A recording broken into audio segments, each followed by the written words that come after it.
Hey, what is going on? Let's add everybody to the stage. We're missing T. Typical.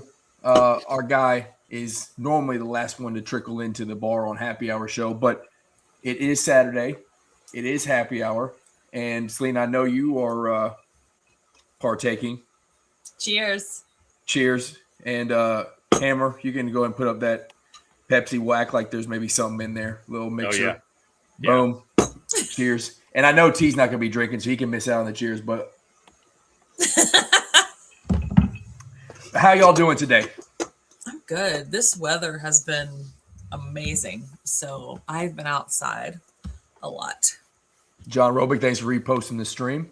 Yeah, outside. Appreciate What's the weather like in where you're at right now? I think it was like 75 and really, really sunny today. It's supposed to be like 83 and sunny tomorrow. So perfect weather. It's be outside as much as possible weather. Yeah, it was. It's been a nice day here. Like 75. It was one finally in that like scorching hot. But it was a good day. It's never really a good day to get out and run because I truly hate doing it. I mean, there's 1,000 things I'd rather do instead, but unfortunately I have to. Got the miles in and then had a little family day. Went to the flower gardens in Carlsbad. So walked around there, took the kids into like this butterfly cave thing, which was kind of cool. Lila May she's a butterfly. She likes these butterflies. She does like this and tries to say it, but she liked them from afar today. She was some of these things were like gigantic.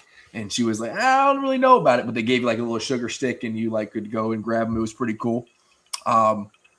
Y'all know I'm a sneakerhead, and I did not do my online recon because I just thought flower guard. I don't know what I was thinking. I didn't think I was going to walk through the dirt all day, which I probably should have. So I was rocking my Kobe Adidas Crazy 8s, and they are not looking great right now. And it really ruined most of my experience of the flower garden, but Mama and the kids were happy. So I was trying to also be happy, but I got to fix them things because they are looking rough. But Hammer, how's your Saturday been? No, it's been good. Mrs. Hammer's gone to Atlanta for I can't believe I'm about to say this, a Golden Girls something another. Like the show Golden Girls? No. I don't even know how to put it into words. Damn, I maybe just exposed myself with that. No, I thought the same thing. I was like, huh. Yeah, no, I don't know what it is. But anyway, she and a friend girls trip? Some other friends. Yeah, there's like 5 of them, I think, that went. So I've been unsupervised since about 9:30 this morning. So it's been a pretty good day. Good day in the transfer portal.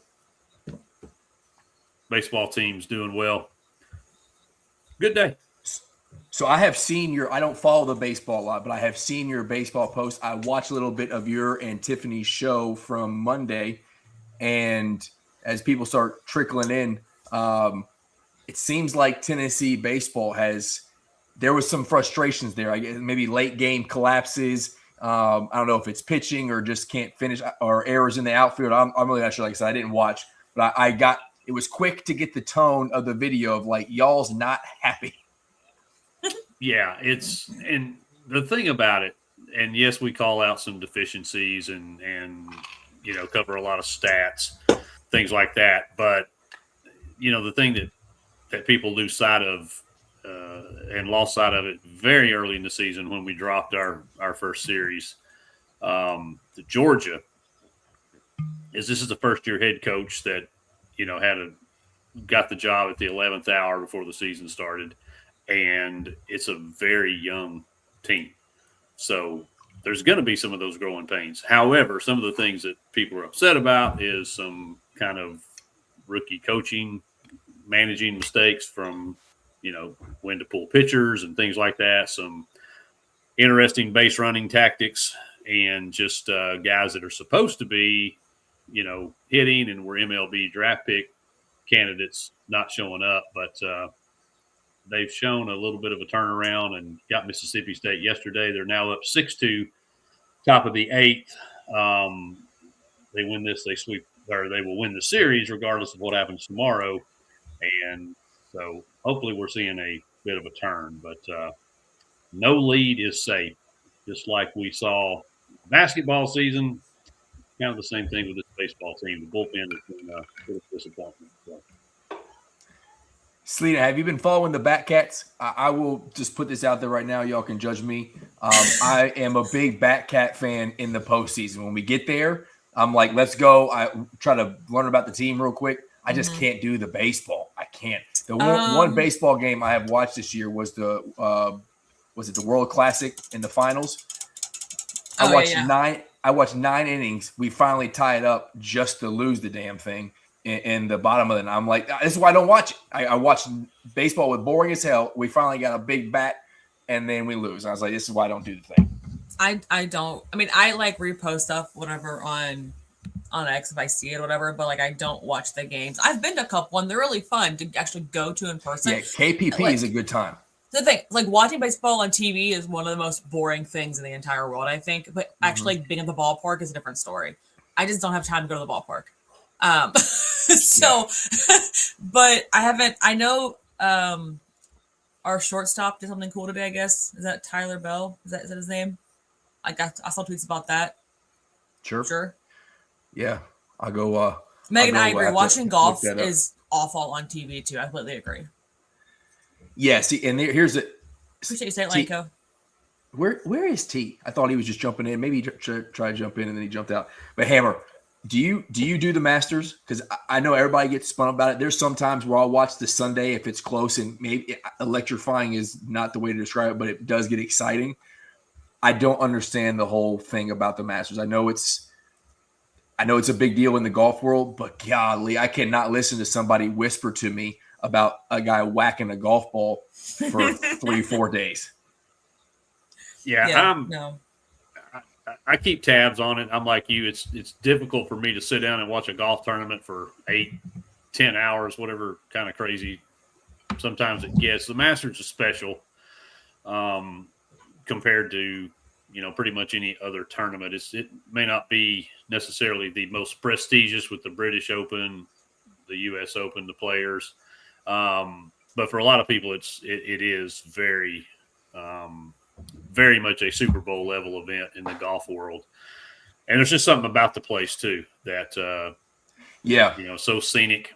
And if you've ever been, that you understand there's just something magical about Augusta. Have you been there? I have been to Augusta. Yes. Like I know it's gorgeous, Nice. like it's super pretty and stuff. But Did you get a pimento cheese sandwich, whatever is their big thing?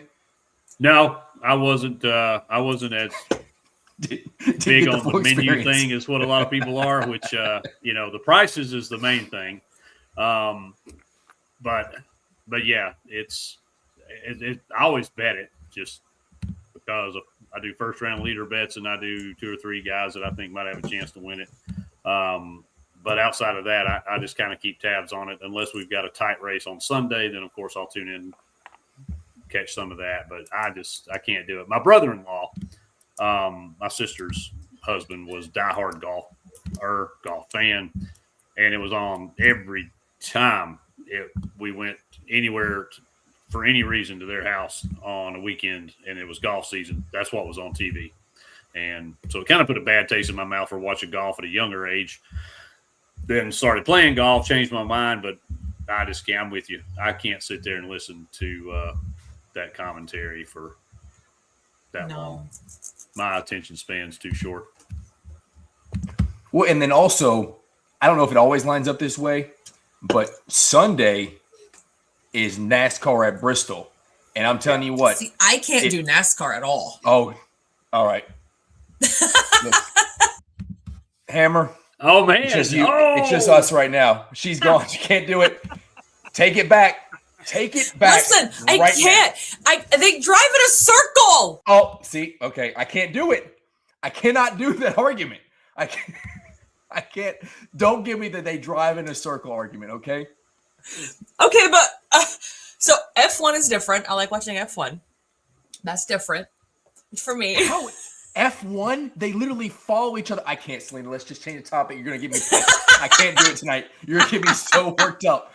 This is worse than anything Juice has put out there in the last 48 hours. You talking about F1 over NASCAR? Oh my god! I just can't. Listen. Now here's the thing. I have worked a lot of NASCAR races, right? So like I have been there. I have watched this. I just maybe it's one of those things where it's better in person than versus watching it on TV for me again. But like it's just not my thing. It's not my thing. I mean, I grew up in the infield of Daytona. Like a 9, 10, 11-year-old probably should not be in the infield of the Daytona. Or actually, I went to the Coke 400 multiple times. You see some things that you probably like. Mom probably wouldn't have been super proud that Dad was taking me there. But it was like one. So I grew up in NASCAR. My dad is like a wizard when it comes to anything with wheels and a motor, man. It's what he does. He's been a master tech for like 40 years, and he used to race. I got into racing. He built me a race car, and we came up from there. I was racing Martin's kid, Matt Martin, down there in Florida for a little while, and I just fell in love with the sport. It got kind of expensive, and we were towing my car on a 1993 Chevy Silverado, an open trailer, and Matt Martin was coming in a Featherlight trailer sponsored by Gatorade and Kellogg's, right? So it was just a whole different level. So was that dirt track? Sorry, I zoned out. It was asphalt. I only raced asphalt. I never raced dirt. I really wish I would have. That's a kind of whole nother. Well, my uncles raced dirt forever. So like, I don't know if you know of, oh my God, Clay City Speedway or whatever in the mountains, like Clay City Dirt Track. I used to be there all the time because both my uncles raced dirt. Yeah, the only racing I did in Kentucky was down there in was it London is the drag strip? Mm-hmm. I will actually, so I did some stuff down there at the London drag strip, which was fun back in my Too Fast, Too Furious days. But before we keep going, we have a special guest. I've been asking this dude to come on the show multiple times. He normally will tell me yes, and then it's just like a tease. He just leaves me hanging. But he's good looking and he's a good dude. I just let it happen over and over again. But Cullen Bohannon, one of the founders of State Line Co. is on here. What's up, dude? Feed the studs, man. I was like maybe I'm getting cucked. Maybe I'm just backstage forever. and then I heard good looking and I was like, well, shit, maybe there's somebody else back here. I was like, Rando's got a dozen people back here with me, and I just can't see them. Man. Thanks for coming on, dude. We're gonna have a couple. T's gonna be on eventually, and then we got Drew coming on and talk Portal stuff. But I don't know how to do this on the camera, but I don't think y'all have formally met. Hammer. Yep. This is Cullen. He's the guy that hooks us up with all the State Line stuff. And that's Hammer. That's the other half of the Tennessee show. I've got to get a Hammer and T some polos. I was actually just texting with Bad Day Hat Co. Their owner Jake, and we were talking about universities and stuff. And I was like, I'm going to leave the UT hats to you. We will probably eventually get into like the hoodies and polos and quarter zip world, but the hat market in Tennessee. Saturated might be an understatement. You guys have some phenomenal apparel. We're just happy to finally get some good stuff in Lexington. Yes, we are. We got to get Sass and stuff. I don't know, Sass. Do you have any of our stuff? No. Oh, easy fix. Tell Rando or shoot us a DM and get us an address. And okay, we've got options now. So. I'll do that then. I'll do it after the stream is done. Before we keep going, Cullen, do you want to talk about I know you just posted some stuff on IG. You want to talk about that? No, future stuff. Dude, we can get into that BS later. The London drag strip as a kid, elite. Like the first food truck I ever ate at was at the London drag strip. I grew up in London, and we wouldn't even go watch the cars race. We would just go eat there. Like. That's how you knew you were like Appalachian poor. You were excited about the food trucks instead of the vehicles. Yeah, so I the last time I was there, I had my 2000 Honda Prelude, and we had to put a new clutch in it. So we drove down there, and we were like, "Hey, we got to put a new clutch in this thing. We might be able to beat the living piss out of it one more time." Yep. So they were having bracket races, and I worked my way to the final bracket race, and it was like a $5,000 payout. Oh, dang. And if you don't know how bracket races go, basically you have 3 runs, and you get your average time out of those 3 runs. Yeah. And when you take, so if you're basically, if your car is faster, the one car leaves before you. If your car is slower, you leave before the other car, and it times it up so that when the green light hits for both cars, you should hit the finish line at the same time. So you gotta drive the same every single time. Yeah. So I was cooking through this thing, man. I got through the field, sometimes the fastest, sometimes I wasn't. And then I got up next to this old Pontiac Firebird, and this thing was freaking sweet, man. And it was definitely faster. They had the tops on. Yeah. It wasn't like Smoking the Bandit. It was like 90s Firebird. Okay. And it was clearly faster than me by a couple seconds. So I hit off. The green light that I hit was beautiful, perfect. I let go, little tire chirp. I get down and I am cooking through this thing, right? And I know I have won this race, and I'm taking home the money. And I'm looking in my rearview mirror, and I hit clutch to go to 5th, and I missed. It goes, and the whole front end is clutch. Yeah, the whole front end is, and this Firebird goes screaming past me. And I'm like, what was it? Ja Rule in Fast and Furious, like, no, Monica. That was me. I was just watching the money just drive right past me, man. I was like, and my dad was waiting back there, just looking at me like, just embarrassed, like, dude, I cannot believe you just did that. Yeah, that was the last time I was there. That must have been 10 years ago, man. Yeah. So that was so I grew up in London until I left in like 2010, I think, and then was kind of around there like 12 through 14. Like I said, the drag strips was like, I've never watched the first race there, but like if you wanted good food, there was a married couple from Corbin that did food trucks down there, and then there was a couple from Manchester that did food there, and that's where we would go to get something that wasn't like the Mexican restaurant or Shiloh's. So the other thing that I heard before I was allowed to come in here, the Masters blasphemy. Sorry, I forgot that.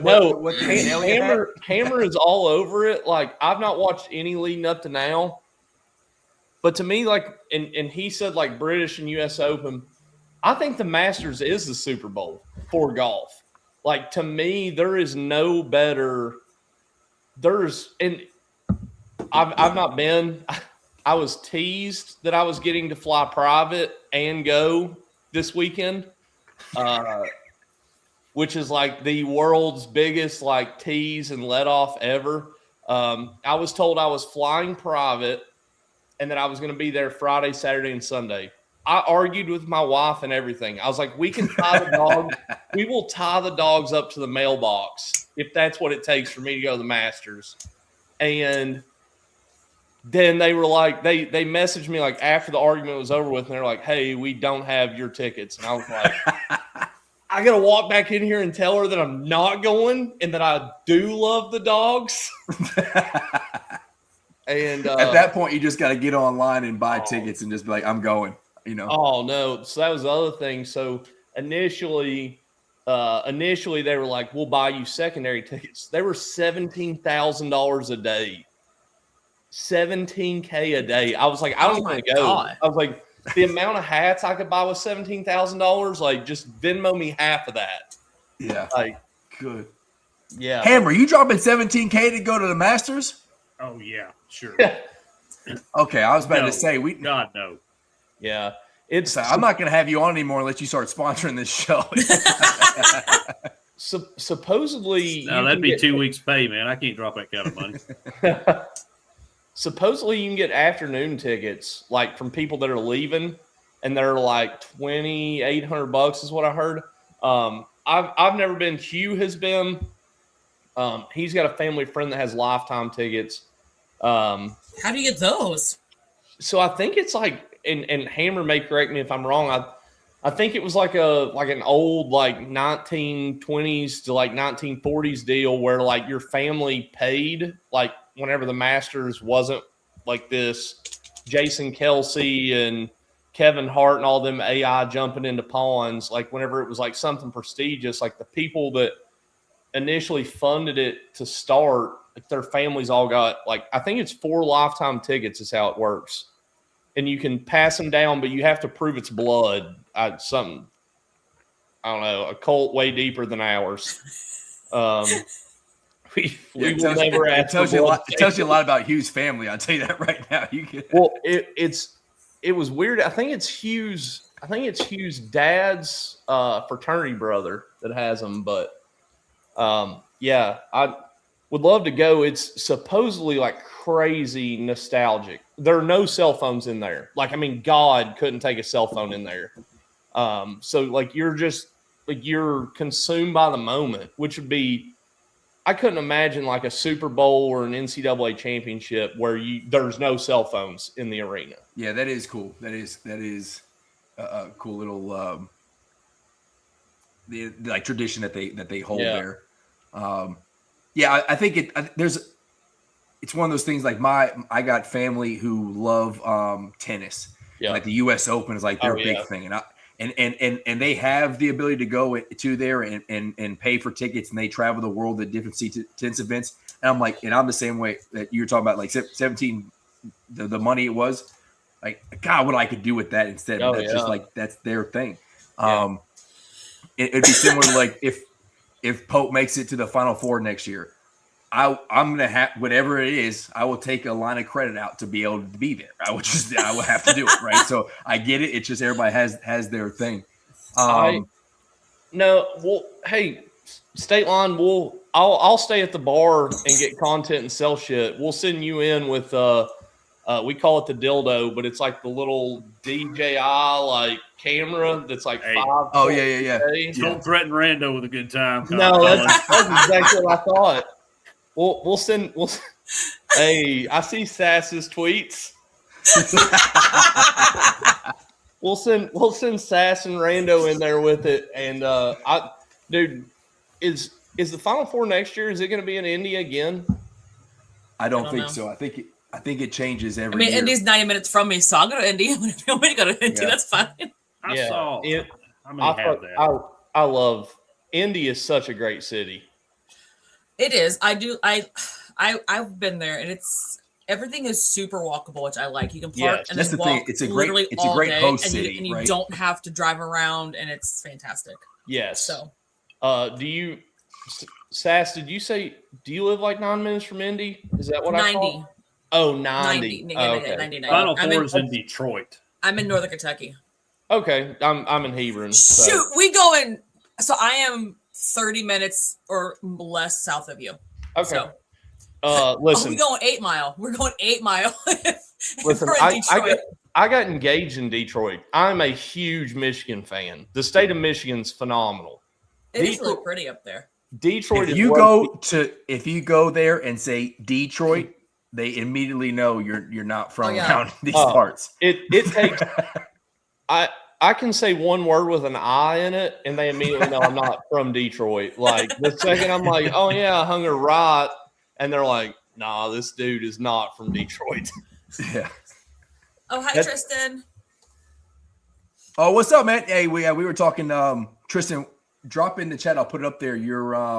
He's got like a beer article thing that he does. I was looking at it yesterday, and I'm sorry I forgot the name, but it was pretty cool. We were talking about doing a collab between us and Heavy Pour. But let's transition to the portal.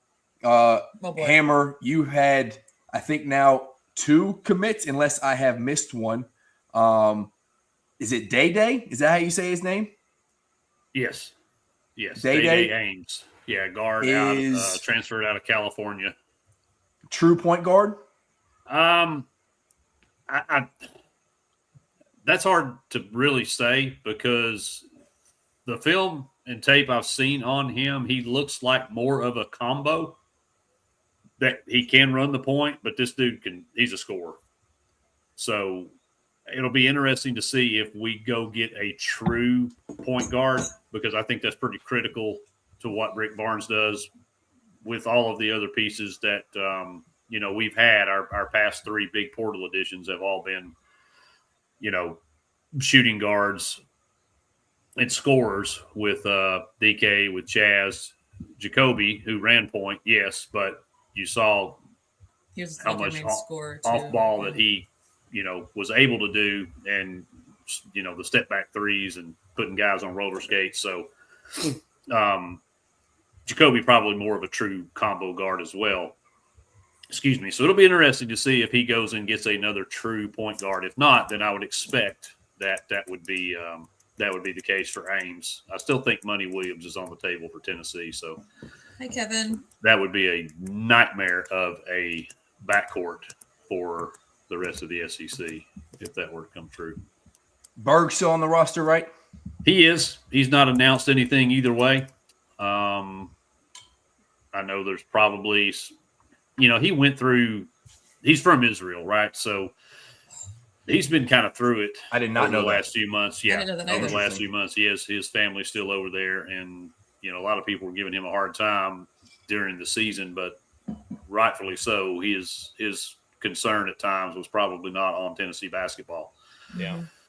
So got to kind of give that kid a break. And he serves a purpose.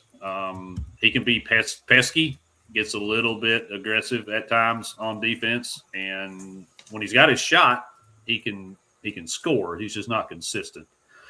But it would be nice to have at least somebody in that backcourt be there. If for no other reason, kind of a defensive thing, because I don't know how much defense these guys have played in their previous stops. Yeah, sorry, I wasn't laughing at you. Go look at the text message in the group chat. T's asking if we start in 30 minutes. What is this? Where is this dude at? Is he in a different time zone? So I think we're all in different time zone. Mentally, he's just he's. I think he thinks Tristan is porchdrinking.com. That is his thing. It's Porch Drinking Collective and so on. The Porch Collective as well. I just looked. We're following him. I need to look back. Porch Drinking. Sorry. Oh, never mind. I see. I literally just said 9:00, right? Like I confirmed like an hour ago. You can't. It's all right. It's all right. You can't help it. Does Tristan does this guy make beer? I think he does. I think he reviews beer. I think he's got like. Oh, okay. No, that makes way more sense. This is like KSR for alcoholics. This is like there's like I'm looking at like rosé cider beers, and I was trying to get with Tristan. We're looking for a tailgate beer this year. How many games are you coming to this year, Rando? As many as I can get to, man. I'm gonna be in Quantico, Virginia in July, so I'm like 8-hour drive. Yes. So Tristan, DM State Line's Twitter. I'll get you some free hats. So we are working with Country Boy, West 6, and a brewery over in Louisville called Atrium. Atrium's who we want. They have a beer called Tucky, which I think would fit in well with where we did the Kentucky with the 2 E's. Mm-hmm.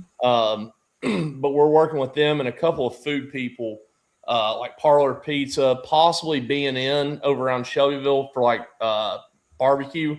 But we're going to do like each of our tailgates will have like a video, kind of like the one that you were at with Wandale and all those guys. So yeah, and Will. Yes. That was Cash is going to be at a lot of them this year. I would love to actually do something with Bad Day for the Tennessee game. Like I would love to do like a collaborated tailgate with Tennessee and UK. You just got to figure out a way to where everybody can get along with alcohol involved for an afternoon. Because it'll be good. Hammer will be there. So did we played in Neyland last year? Yes. Did we play? All I know is we got beat. Yeah, but so we'll be at Kroger, I think this season. And we're going to travel for a couple tailgates. Do we play at LSU this year or at home? LSU's at home. And then maybe Ole Miss is away, is what it is. Yeah, Ole Miss will be away because we played them because at, we played at it. Kroger. Yeah. So Dylan, one of the owners at State Line Co., he does a lot of work in Mississippi, and one of his PR team is all Ole Miss. Oh, We played at Kroger this past year. Oh, so that's what we were just saying. We just said that. So the game's in Knoxville. I thought it was actually one of the best tailgates in my entire. I hate your all's stadium, by the way, and your all's fans at Nayland they're tough, but your all's tailgating, love it. We tailgated. I think it was next to the softball field. I think it was next to the softball field. I can't remember. They're all, when I say all over, not just the campus, but they are all over the surrounding Fort Sanders area. Even as far down as, I think they even tailgated the ag campus. So that's crazy. And then of course the river, you got the Vol Navy, and they're all out there with, they're going to burn something down out there one of these years. But the tailgating is next level. The only thing sucks about us in Tennessee is the game's always in November. So like the Vol Navy really doesn't like your all's early season games are crazy. I was working at the railroad in Marysville, Tennessee in like 15 or 16. I can't remember when. But I got invited by a girl, and her family had a wake boat, and they were a part of like the Vols Navy. It was everything that she said it was going to be. Like Yeti coolers on wake boats. It was like the blue lot on water. It was wild. Yeah, I've done just about everything pre-game, game festivities. I've never been on the water. Either coming in for or during, that's one thing I've never done. I got to find a friend with a boat up there. The Coach Ron says LSU. I want to go to LSU so bad I can't stand it. Like that's one night game at LSU. It's like Penn State whiteout LSU. Like there's very few atmospheres that are like Valley, that. Dude. Yeah. When UK plays at Death Valley, we want to offer, obviously, LSU gear, but a tailgated LSU would go nuts. Like, Death Valley is crazy. As a huge Lil Boozy fan and also a huge fan of the state of Louisiana, those tailgates would be wild. Absolutely. Oh. I would need extracurriculars to stay alive. My wife would not be happy with me. Those can be found real easy. So especially there, there. So it seems like they're like we need to solidify right now. We're going to be in Knoxville for the Kentucky-Tennessee game. Oh yeah. What happens in between there? But all right, I'm there for sure. Lindsay's got her grandma's got a house right there in Maryville.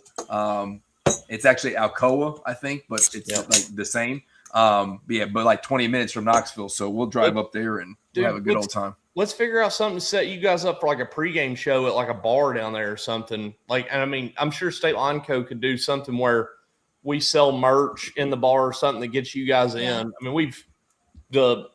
The best polo we make is the orange and white. I hate to say that because I love the blue and white one, but the orange and white one sells the best. I think it looks the best. We've restocked it, I think, 5 times, and it seems like most of the addresses buying it are in Tennessee. There is a pub brewery in Alcoa that's called Black Horse. It's all open. It's like this place is so dope. I went there in all Kentucky gear when we were just out there for Christmas and got all hate and discontent and thrown my way. But like it legit is 15 minutes from Knoxville, and it's perfect. So we could probably work something out there for sure. And we have frequented there quite a bit. It would be awesome. Because the stuff that you guys do on here is what both fan bases need. Like super cordial, 2 completely different sides. Like Tennessee and Kentucky fans should hate one another. If you ask like most people, you guys getting on here and being able to like cordially talk about like both teams and kind of what's going on in Knoxville and what's going on in Lexington makes you guys, in my eyes, super special, super different than anybody else even trying to do it. Yeah, well, super special, super different is how we also describe the Tennessee fans on this show. But, but what's up, T? Hi, T. I didn't say that just because you came on. What's up? Where have you been, dude? We went to go see the new Super Mario Brothers movie with the kiddo. Nice. So we went. We just got back from checking that out. How was it? There was a Star Fox appearance, which was cool because that took me back to growing up and playing Star Fox on the N64. So yeah, that got me all in my nostalgic feels. Well, we were talking about Tennessee and Day. We didn't talk about y'all. Just got a big too. Is that right? Who was the other portal commit that y'all got? Us. Yes. Miles Rubin. Yeah, 6'9" forward out of Loyola, Chicago. I will tell you, honest to God, I have zero clue who Miles Rubin is. Is that a good pickup? Well, definitely feels a need. And because JP left. Well, JP and more Felix. I don't know a ton about him, but I think he's got a lot of blocks and all that kind of stuff. So I think he's a good. Yeah. He's a good average. Yeah, he averaged like 11, 7, and 2-ish blocks, 3, 2.5, something like that. So he will. He'll definitely serve. He'll serve the purpose. So it's. Listen, no disrespect to the young man. It sounds like y'all don't know much about him either. Well, no, yeah, I mean. Yeah, I don't do all that portal research and stuff. So yeah, I'm not T just like me. Yeah, I'm gonna wait to see who we roll out on the field or on the court, and then we'll be like, all right, I'm rooting for you. Kentucky basketball right now, our social media is so toxic that I'm like, it's bad. It's awful. Like, forgive my language, but like I'm that retard selling hats. Like I don't know shit about anything else. Like, I have no idea what else That is reminds going me, on. I need to send you guys a meme that I found today that goes with what Colin just said. So I'll have to send it to you guys. It's like this media member is fighting with this media member. This media member is dogging this media member, and I'm like, we have no idea what is happening. Like, Nobody does. Colin Chandler was maybe coming back. Maybe he wasn't. Now he isn't. And No, it's like, I just like our fan base is so toxic. I said it earlier, and now that I'm amongst people that may agree or disagree, Kentucky basketball fans are Tennessee football fans. They are the same on social media. Like every single year, Tennessee should be winning football. We should be winning basketball. And if things don't go their way, everybody goes ballistic. Well, especially with the coach. Wheels are off the tracks. They're calling Pope whipping on players that haven't even committed to a school yet. That's probably a new level of. Yeah, Juice. He's talking about you, Juice. Well, and the other thing about it is like if he's also talking about our own fan base, but I really just want to call out Juice. If Pope whiffs on every kid he talks to, well, hold on. If Pope doesn't whiff on every kid he talks to, we got a fucking football roster. Right. Like, we got like 50 kids on the team. Like, just because this man Zoom calls somebody doesn't mean we need him. It doesn't mean we even offered him, right? Like, he's just talking to him. Oh, it's like, and people are like, oh, it's a whiff. I'm like, huh? Oh, it's insane. I told somebody earlier today, strictly business. State Line does not care about UK basketball right now. We're nuts deep on football for the first time maybe ever. or at least since our dark horse Brock left us.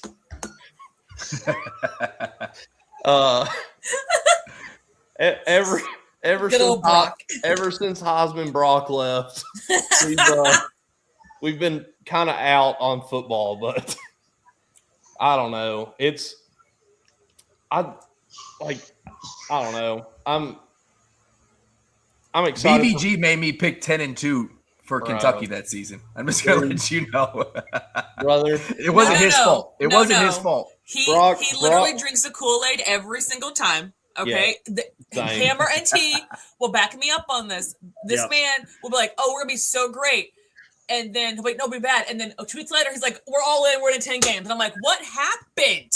What happened?" He reads up on a couple recruiting profiles, and he just drops a whole bunch of he says a whole bunch of names to himself, and then that convinces him that we're going 10-2. He's like, John Ross and Brad Smith, and then we got the backpacks. And because he knows their names and they got backpacks with iPads, then it was the backpacks with iPads. Colin, listen to me. He was not sold, and then he listened to Soup's talk at SEC Media Day with the backpacks and with the iPads in them, and he was like, "I'm all in. I'm all in." Look, Coach Evans called it. Randall's going to have UK going 12-0.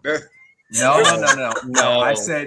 I said if we can get 7 wins next year, that's a great season for Stein. 7 wins is great. Well, because that schedule next year was really hard. That'll be 10 wins by August. If we can go 7 wins, does not translate into we will get, because that's going to be like 10 or 11 or something coming from Randall. The thing that scares me so much about UK football, and I will be there Monday, so unless I got to sign an NDA, I'm going to come out of it and be like, "Listen, guys, we're fucking cooked." But I will say this: the biggest concern I have going into Kentucky this fall, for the first time maybe ever, is our secondary, because Minchie is cooking these people, like absolutely torching them at the stake. Yeah. And I know Ty Bryant's back. I've heard there's no first and second string right now in Lexington, which to me gives me a ton of hope. I gotta go help with the kiddos real quick. Sorry. All right. I've heard that Lexington, you have a center, you have an O-line, you have a quarterback, and I've heard there's one receiver that has completely set himself aside from everyone else. And then I've heard that everybody else, like Ty Bryant, is like the only guarantee on the other side of the ball. And like the videos of Minchie throwing to Willie and to Anderson and to all these dudes in the end zone, my biggest concern is that either our defense is really bad or our secondary is just really bad. But I've heard that the matchups have been in the offense's favor for a reason. I'm praying to God that's the case, because if our defense, Stein's an OC, man. He's an offensive guy. It makes sense. Yes, but like the thing is in the SEC, especially, and I'm not like an SEC is it guy. Like your last. What is it, like your last 3 years, we've had one SEC team in like what would be like the Final Four, and it was Texas. Well, the Big Ten has won the last 3 national championships, I'm pretty sure. Yes, and I think the only SEC team to be in it was Texas. And as far as I'm concerned, they're not even SEC for at least another year. You should be in it for 4 years before you're SEC, in my opinion. Whole group of dudes should like graduate before you're SEC. You've got to still have a defense. Like, I get you're going out there and trying to outscore people, which is something Stoops he did not know that was an option. But if we don't have a defense that can stop Tennessee, can stop Georgia, can stop Lane Kiffin, can stop the just absolute abysmal product that is DeBoer's Alabama team, if you can't stop those guys, you're cooked. I don't care if you put up 56 points a game. So would this mean who did he hire defensive coach? Is it Bateman? I think it's man. Braden's in the chat singing Josh Heupel's praises, by the way. In case you guys are missing that hammer. Coach Bateman, yep. I started to say, I've talked to all these guys, and if I show up on Monday and they're like, you don't even know who the fuck the defensive coordinator is, I'm going to get roasted. Yeah, it was Jay Bateman's his name. And where did he come from? God, come on, Sass. No, listen, I'm helping you. I'm helping you. This way you know you have your ducks in a row. Then you had to deep dive on him. God. You have your ducks in a row. You're helping me on Monday. I think pop quiz. He's the was he at Texas Tech or Oklahoma? There was two guys. One came from, I think he was from Oklahoma. He was the one that they said that the head coach didn't trust him, like calling his own plays, which is crazy. Listen, I'm just helping him out, okay? Because Monday. So here's the thing, all Minchie this in his head, okay? I'm just being a friend. Leave me alone. Minchie is legit a dude, and it's Coach Evans is the one that tied us on to him, and he was the one that said, "Hey, check out for UK on this guy," because he is the dude that Will Stein has been coaching. Yep. Over the last couple of years, especially last year, but he's more athletic for sure than Dante Moore. Yeah. Well, and I don't know if his arm talent's better, but we're getting ready to find out. And here's the thing, and Selena knows this, and she's been saying it too, so I'm not alone. 1.5, Braden.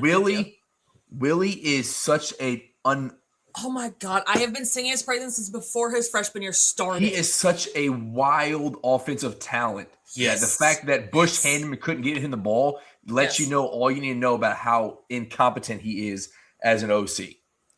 So Jamori Macklin not getting the ball is also a problem, but Willie is like Willie's a local kid. He's from here in Northern Kentucky. And I was seriously concerned. I think we've sent Willie hats. I need to get with Willie and his dad again and get him some more stuff. But like Willie is one of those kids, like Northern Kentucky people, and you gotta think like Northern Kentucky people have seen they've seen Jared Lorenzen. I mean, they've seen he went to Coach Cats, so yeah, he's used to that stuff.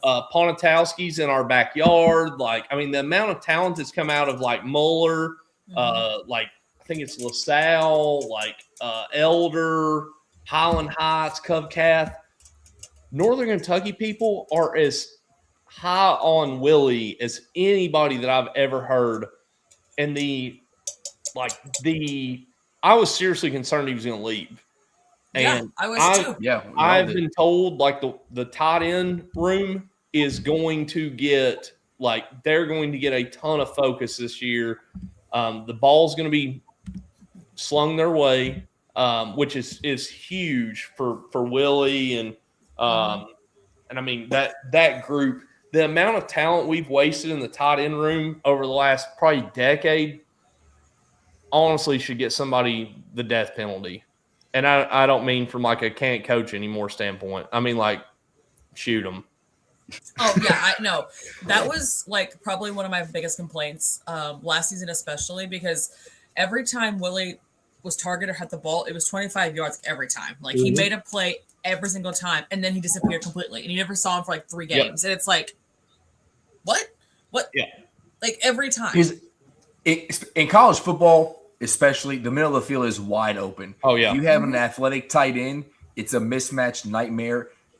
And the only person who does not know that, I'll say again, is Bush Hamden. Ass. But now. Even before Bush, they weren't used that much either, though. That's what he just said. We've had so much talent in tight end, and they've kind of been overlooked since Stoops was here. I mean, C.J. Conrad's one of the best tight ends in Kentucky football history, and he really has one good game, and it's Missouri. That's crazy. Yeah. And shout out Marcus Stoops. But Drew, what's up, my guy? What's up? I appreciate you guys. Hi, Drew. We went on this massive football tangent. I loved it. Hey, Drew, I'm glad you showed up because Randall just had me parked backstage for 20 minutes. So no, I did not. You said you had to go. You wasn't gonna let me in until you showed up. So you're the only reason I'm in the show at this point. So I appreciate you. Listen, you show up late. then you got to go, which is fine. You got dad duties, but don't holler at me. I just didn't. You don't see what I see, the producer mode, because I have, I'm multi-talented over here. I got to do all the things. He's you got to God. scroll. Yeah, you got to scroll down to see the next level. So when Drew entered, you had to make a scroll. I didn't realize you were back. So, I'm learning. Learning is occurring. Both of y'all got in at the same time. But all right, Drew, we have been talking about basketball portal a little bit. We just hit on a couple of Tennessee guys, and for Kentucky. We know Zoom was on campus this weekend. He's leaving potentially without a commitment. I know Kentucky fans are nervous. We have a video that came out today saying that I'm watching him on my screen right now at the Nike Hoop Summit. Tyron Stokes coming to campus on Monday potentially. And then we got dudes like Rob Wright and Biggs and Vanderpool and his Ohio State and there's a lot of news going out there right now. What do you know? What do you think is going on as far as Kentucky portal? And then we'll get to your assessment on the Tennessee portal commits. All right, cool. Yeah. I think first off, this morning we got kind of our first official update of Tyron Stokes in a long, long time, which was nice. Obviously, shout out Kristen Peak. She got the interview with Tyron to kind of, inform us of what was going on and those things. So that was cool to, finally hear from him because we haven't heard anything. All it's been is just media members, whether they knew stuff or didn't know stuff, they're throwing information out there and, it's conflicting and, nobody knew what was going on. So we finally got a clear understanding of, okay, this is where Tyron's at. I think obviously, it was reported a few months ago that he was going to visit again. We didn't hear about it. So it's nice that he is, visiting on Monday. And I think, to be honest with you, and this might be, I don't have any information on this behind the scenes or anything, but just from speculation, I think this is Kentucky's. I think Kentucky worked hard to get this visit. And I think this is their kind of last. I don't want to say swing at the fence because I think it's neck and neck between Kansas and Kentucky, but I think this is their last, hey, we're going into this visit trying to close this recruitment down or at least get a clear understanding if they want to keep hanging around or not. And if not, they might pivot and back out of it, or they might close the deal down Monday or get close to closing the deal down Monday. We'll see about that. That's kind of my approach on the stuff with Tyron Stokes. I don't know if you guys want to jump in and say anything else, but do you think Mo Williams has a significant play on that visit next week? I definitely think so because he wouldn't have mentioned they got a, quote, they got a new staff or there's been some staff changes if I don't think Mo had an impact on it. I also, it could be Keegan as well. Maybe Keegan joining has changed up some, contractual language. I think it's Mo. With backdoor JMI knowledge, I think it's Mo. The JMI and Rando, I think you shared something in Gooners the other day about the language around Malachi's stuff. The JMI stuff to me is not as bad as people are putting it out there. I mean, I agree. Yeah, it's not. I mean, it's not a free for all. But to me, it has nothing to do with Keegan. I think it has more to do with Mo, with folks, because there's clearly a connection there. My only thing with mentioning Keegan was just maybe there's something that his voice can maybe lock, can maybe shut the recruitment something.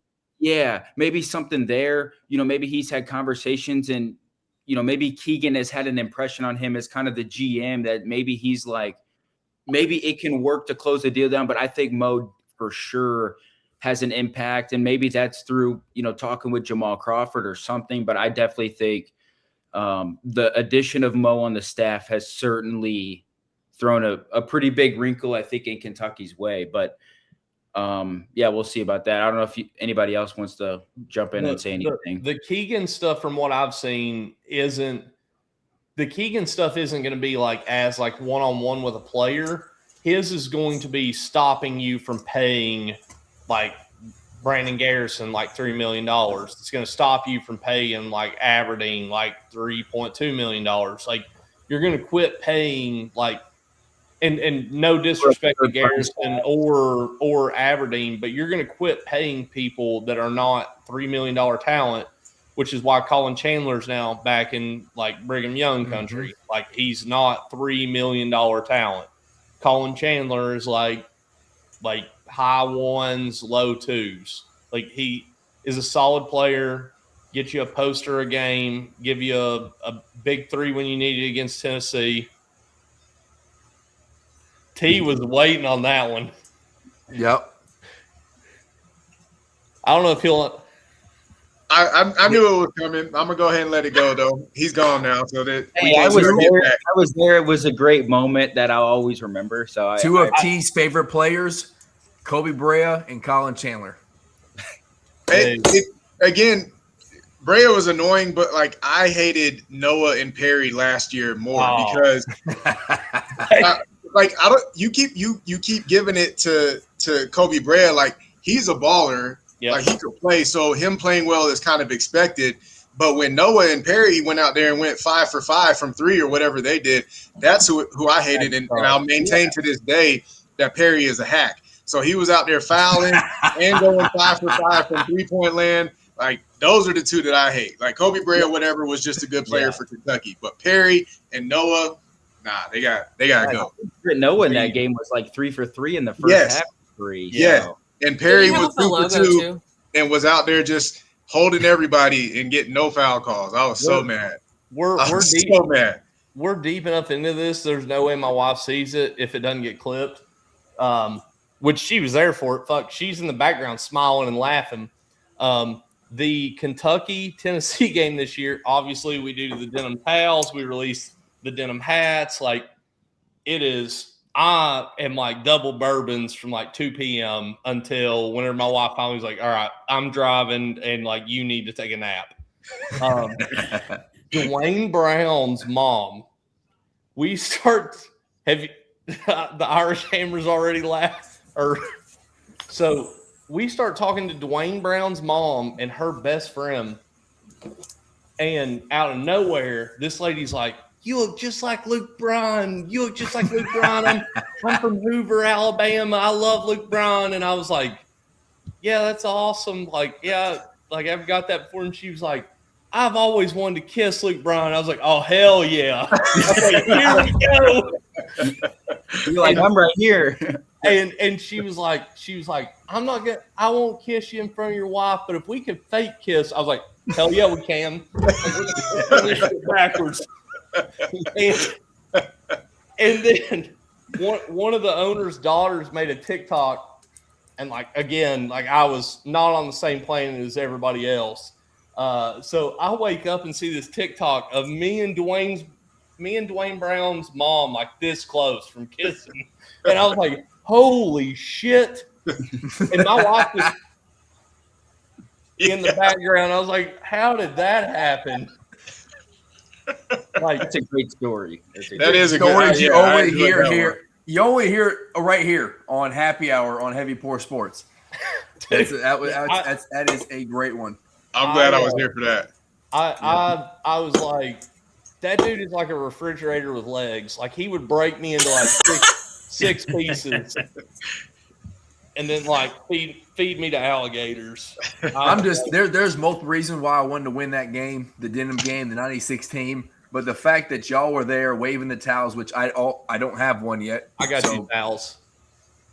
I got you towels. I did not make it home with a towel. I gave Stone Cold Willow, my wife's, the last original upside down Kentucky hat. The last original. Not Stone Cold Willow. Yeah, not Stone Cold Willow. People. Not Stone Cold Willow. Come on. Stone Cold Willow walked up and was like on Snapchat or something, and I was like, "Oh, the Snow Bunny Killer or something." I don't know.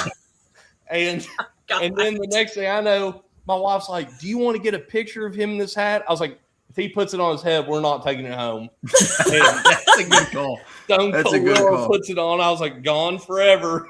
Goodbye, hat.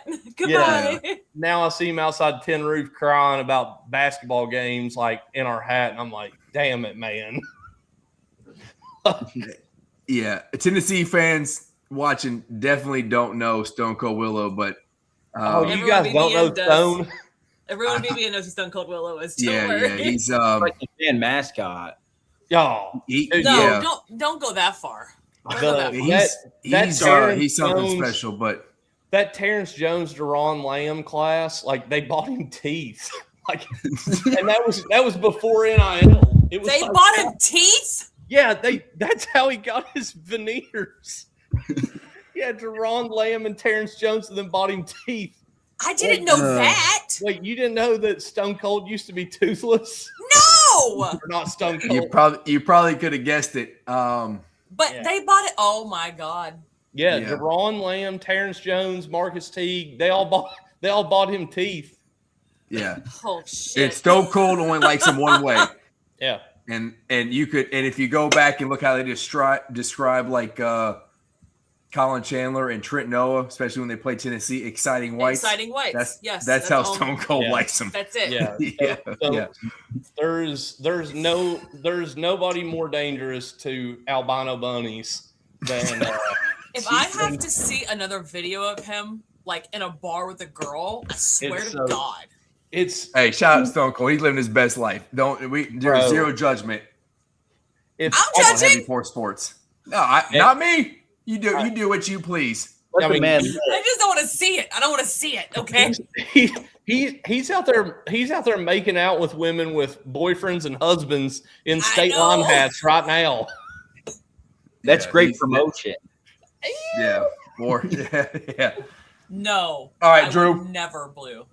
We'll get back on track here. Yeah. Let's do it. Are you nervous about Zoom Diallo not making a commitment right now and going potentially to see Arizona before committing to Pope? I'll give it another 24 hours. You know, you see that sometimes with visits, like, oh, we'll go home and talk it over as a family or, you know, something like that. So I would say by about this time tomorrow night, if he's not committed, the worry will hit me. Not that we'll necessarily lose him. You know, he could always visit Arizona and choose Kentucky still, but I think the way that the staff is operating is like, hey, we won our PG1. I think obviously they had early contacts with Don Thomas. He committed to Houston today. But I think when Rob Wright entered the portal, then I think Zoom Diallo became an option. I think those were the top two guys. I think Zoom, for whatever reason, he's former teammates with Tyron. I don't know if that played a part of it or like his size or his game, whatever it was, but it seems like he's became the number one point guard option for Kentucky. So I think they definitely need to hopefully close. But yeah, if he's not committed in the next 24 hours, I would get a little bit worried for sure. Agreed, just because we've seen it from this stat before. And, you know, we miss out on the number one or number two guys at positions, and then we got to pivot to number three. And as far as point guard options, if you get past Rob Wright, like I don't really, we'd be in the same spot as we were last year with Jalen Lowe. Like he wasn't Kentucky's first point guard option. And the next thing you know, you look up and he's our starting point guard. So I think they definitely need to try to however recruiting works behind the scenes, they need to push the buttons or something to try to get him committed as fast as they can. I think it's different though, because you have Mo now, right? You don't have the same guy you had last year. So it's different in that regard. And I don't know what Mo brings to the table, but I would say that Mo's connections and his ability to connect with these players a little better probably helps a lot versus like, I don't know 83, right? And I don't really know Jason Hart, but I feel like they did not do well last year when it comes to the portal, right? We didn't get the guys that we wanted from the jump, right? Yeah. But I don't know. Maybe Mo is different. I hope so, because we don't have another assistant coach, right? We're still trying to we still have to announce that one or hire that guy. We only have Mo and Mo Williams still a Nike athlete. Yeah, I know what I'm saying. Like I hope that like those connections that he has and like his reach and like the fact that he can relate to like these kids easier, I think helps a lot. Like that's what I'm hoping. I also think Mikhail McLean, he's obviously been on staff.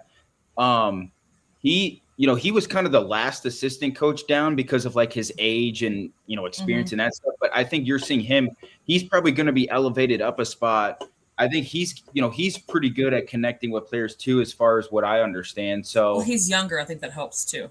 Yeah, and he's been around the game. He just stopped playing basketball just a couple years ago. So I think you're seeing him elevate. Obviously, Mo being on staff should help with that connection to players. And then, Coach Who do you Pope's think gets that last? Who do you think gets that last assistant coach spot? Do you think it's Austin Pope once the G League season ends, or do you who do you think gets that spot? Well, the G League. I was talking to somebody. I can't remember who it was. It might have been Whisk in the group chat the other day. The G League season for the Lakers is over, but he could maybe still be working with the Lakers, the rest of their season, like doing something behind the scenes, where maybe he can't get out of his contract yet. I think he would obviously be an option, but other than that, I really don't know.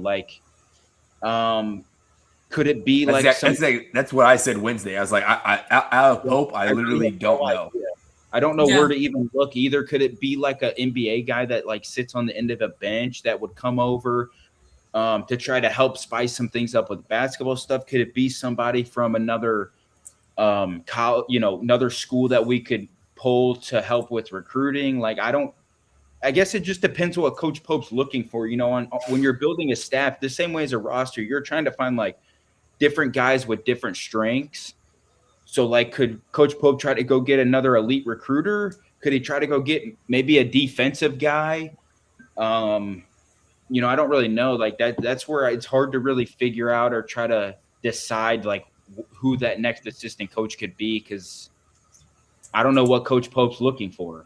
Is it Mark Fox still the defensive guy though? Unfortunately, I think it was Alvin Brooks, if I'm not mistaken. Was he? Okay, was he? Okay, I thought it was Mark Fox. I think Mark Fox is there. I think he's on staff to kind of be a sort of mentor for Coach Pope. Yep. And not like a mentor, but just be the veteran, somebody that's been a head coach at the SEC level, has a ton of experience, gave Coach Pope his first opportunity. So I think that played a part in it. I don't really know what Mark Fox's exact role is. Here's the thing with that, though, is when you start just going by I owe this guy something, then you start making not great decisions when it comes to coaching staffs, right? And I'm not saying Mark Fox is a bad decision. I'm just saying if you operate that as a coach, you're not going to make the most clear-headed decision for a program. You're I owe this guy, whatever.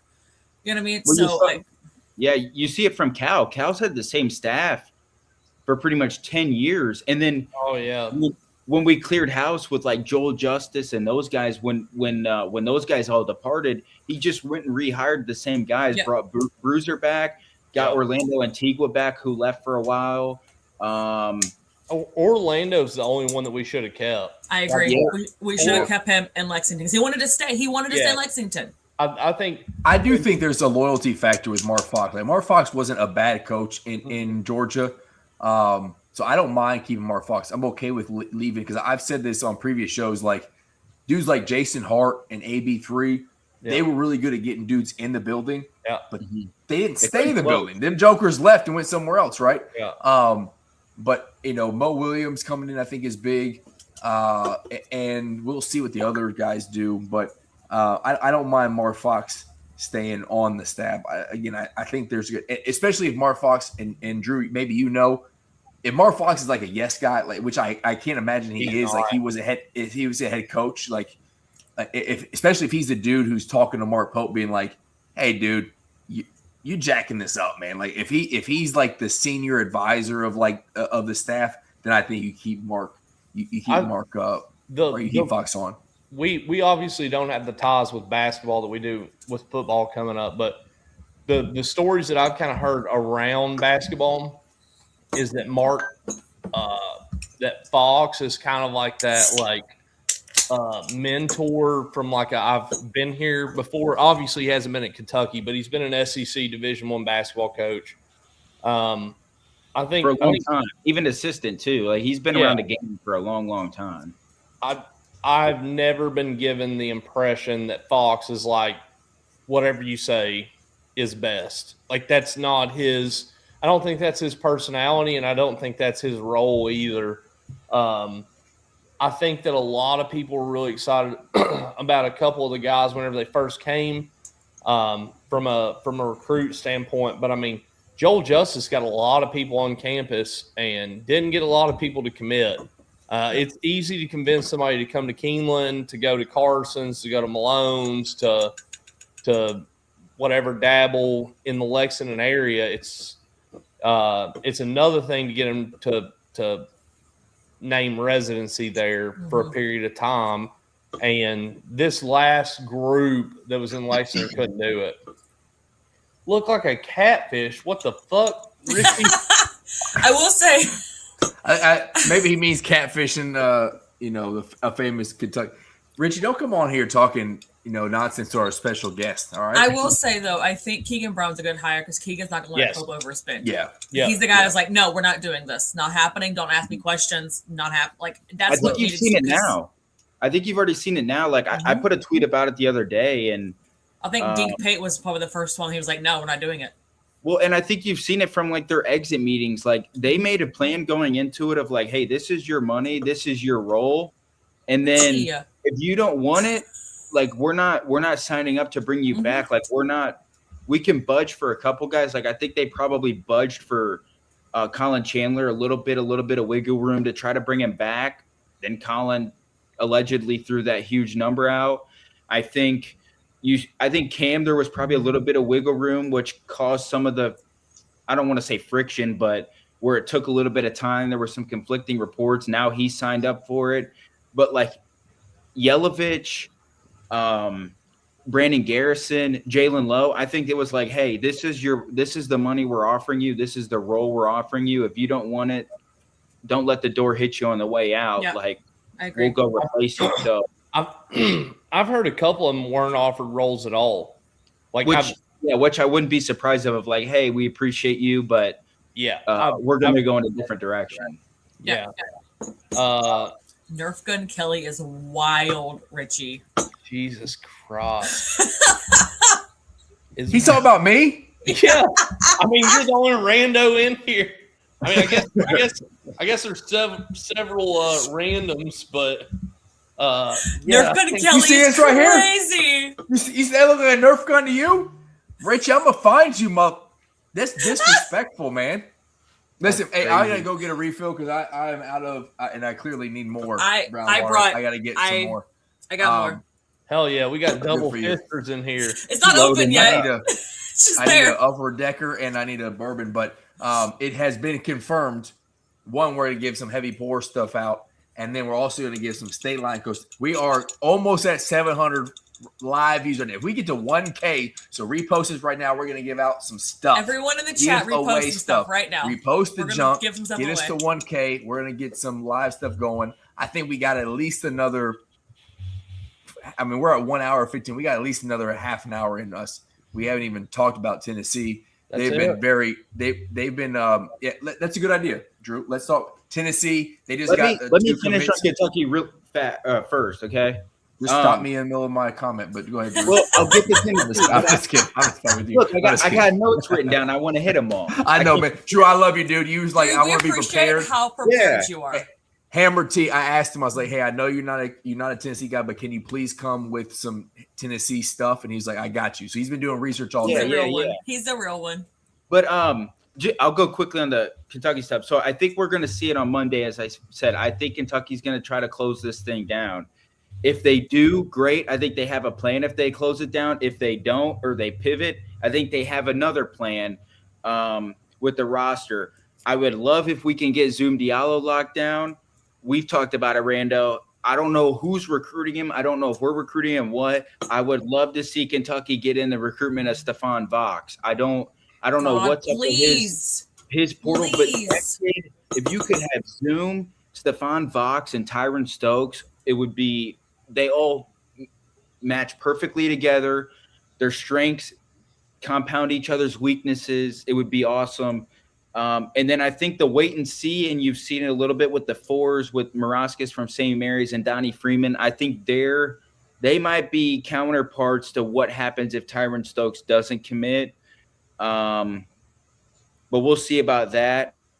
And then I know they've been in contact with the Abdallas kid from Virginia Tech. We've talked about it, Rando. I don't know where you play him. I don't know what his role maybe looks like. Wherever he wants to. That kid is special. I love him so much, man. But we'll see with him, and then I think going from there. But I think that's kind of where we stand right now. I think Tyron's the big one, and we'll see if the staff can try to close this thing down on Monday. All right, let's transition to Tennessee. Yeah. So you got the guys that they got, and maybe you have a prediction of some guys they're looking at. Yeah, I got a couple guys that maybe they're looking at, but more on the guys that they've got. I actually really am intrigued by the Day Ames pickup they got.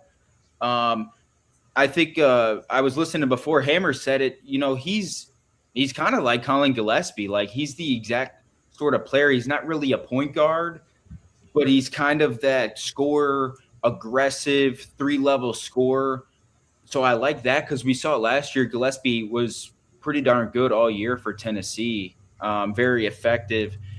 I also like the Lundblade, Tyler Lundblade's pickup. I think, you know, he's not quite the player that Momcilovic is, but he kind of has that same game of, you know, he's really just out there to get shots up and shoot it.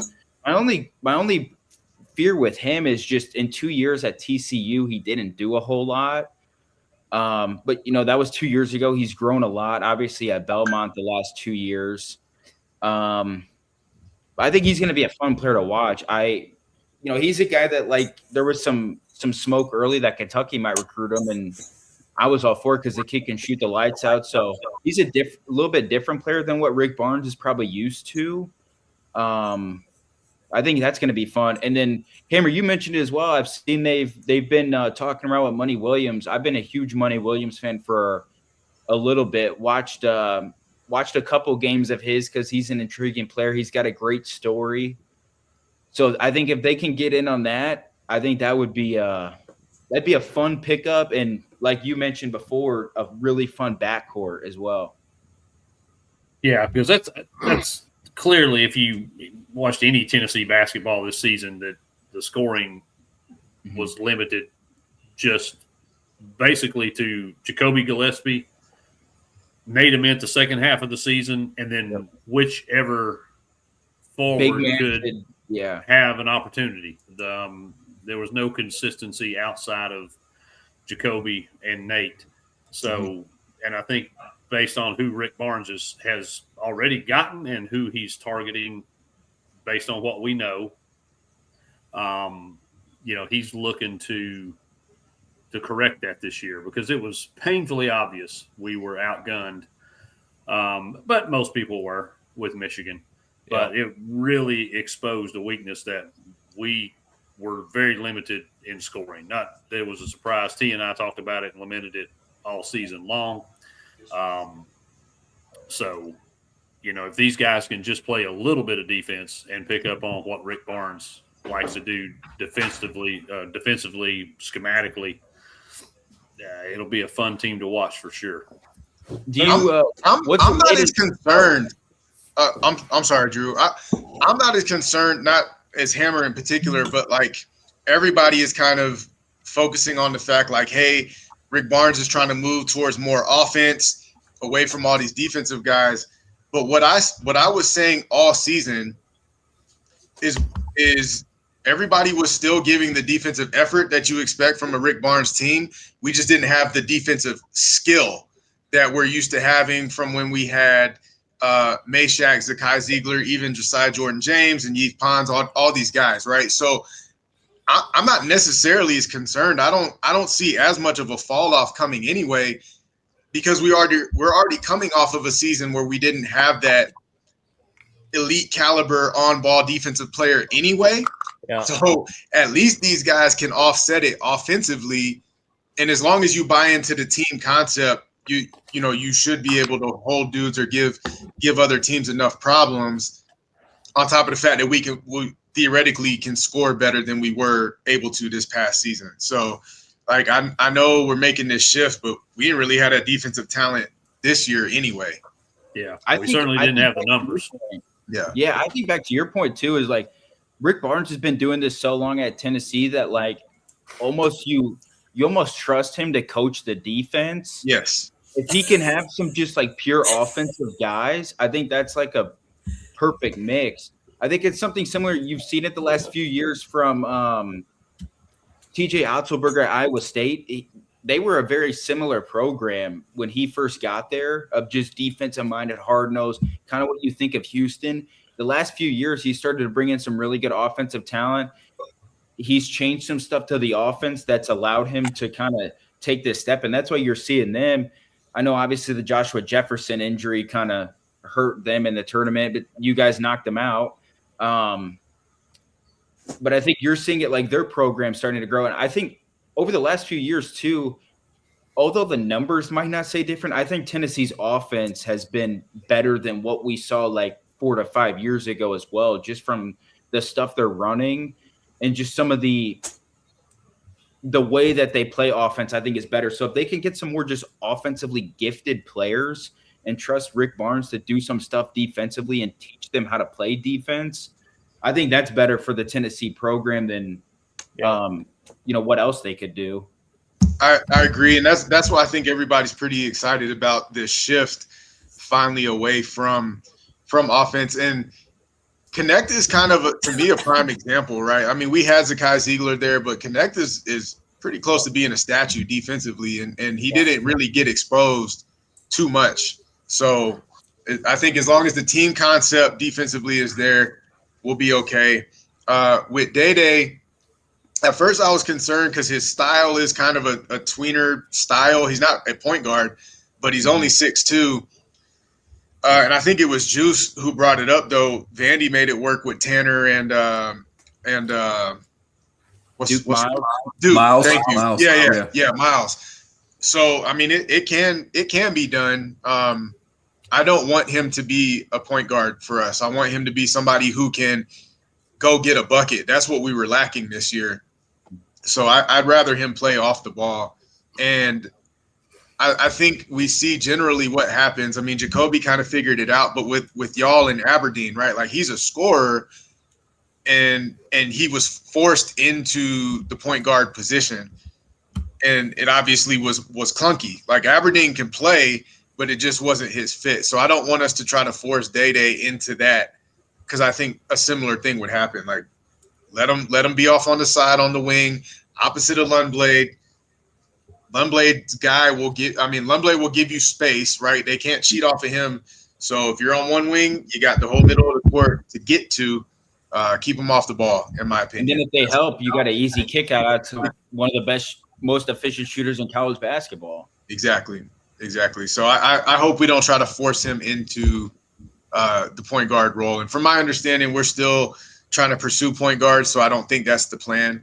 But I don't want to see that. Mm-hmm. So, Drew, I'll ask you. You're doing a good job bringing an unbiased opinion, so I appreciate it. I tried to. I'm usually pretty biased against Tennessee, but I figured I'd drop that for the show. No, man, you're doing a great job. We appreciate it. So, what has been sent to me directly is mostly because they're sending me like Juice tweets. Like, why do you let this guy on this show? I was like, listen, he's doing a great job. What he does is troll BBN. All right, so don't let it get. He's like Kelsey's Army when it comes to. Oh, I don't take nothing personal, so we're okay. No, so what was said to me is if Kentucky, and now our fan base is toxic. We talked about this before. At times, still the greatest in the world, but at times it can be toxic. If we had taken Day potentially as our point guard one, and oh boy, I'm blanking on his name. Wait, what'd you just say? If you had taken Day as what? As our PG1. Okay. I didn't hear what you said. That's fine. The shooter that they just got, you just said his name. I'm sorry. What was his name? Oh, Lundblade? Lundblade. If we had taken those guys, our fan base would have lost their minds, right? They're like, is that I think Lundblade probably would have been fine, correct assessment or wrong assessment? I think BBN probably would have been cool with it. Day, I mean, he's a good player. Like, he was a really good player last year at Cal, very productive. I just think some of it is like the ego of our fan base of like, oh, we need the best point guard and the best shooting guard instead of at times the right fits, but also like the same way Tennessee's going to feel because they've lost most of their roster too. Like, you can get those two guys all you wanted. You also got to get guys around them as well. So, you know, I think Too many that's kind people get hung up on the ranking. Yes. Yeah. Too many people get hung up on that number. I agree. Because BBN thinks we should have every top player from that position every time they're in the portal. And like, if those kids don't play together well, it doesn't matter how good they are. Justin Edwards, like, don't make me give you any other example but Justin Edwards. Not saying he's a bad player at all, but he was the number one. God, Mike. He was the number one. What the fuck? I got emojis on my screen. What?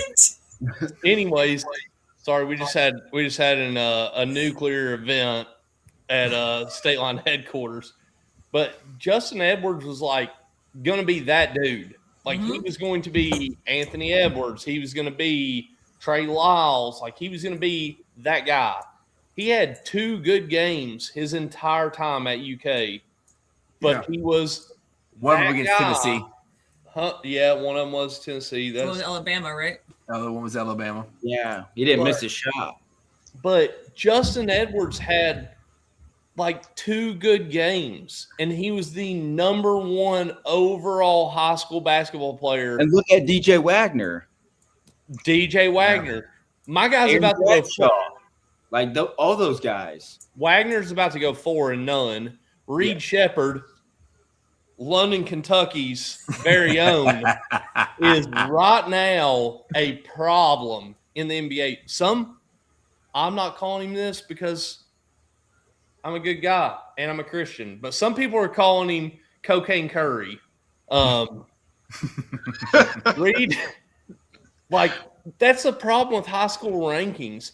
Like, Reed was like, he wasn't even top 50 until AAU accounts started posting him. He's best friends with, I forget the kid, Gabe Cup. He's best friends with Gabe Cup.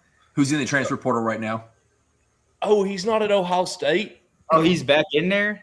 I didn't even realize. He hit the transfer portal. Wow.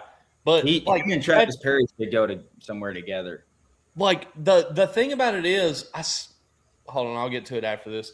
The thing about the high school ranking system is it is all based off mixtapes. It is all based off AAU. It is all based off shit that don't even matter. Like, our highest ranked kid coming in this last year was Jasper Johnson. And, like, I hope the kid is happy somewhere else. I hope his uncle drags some other fan base through the fucking mud.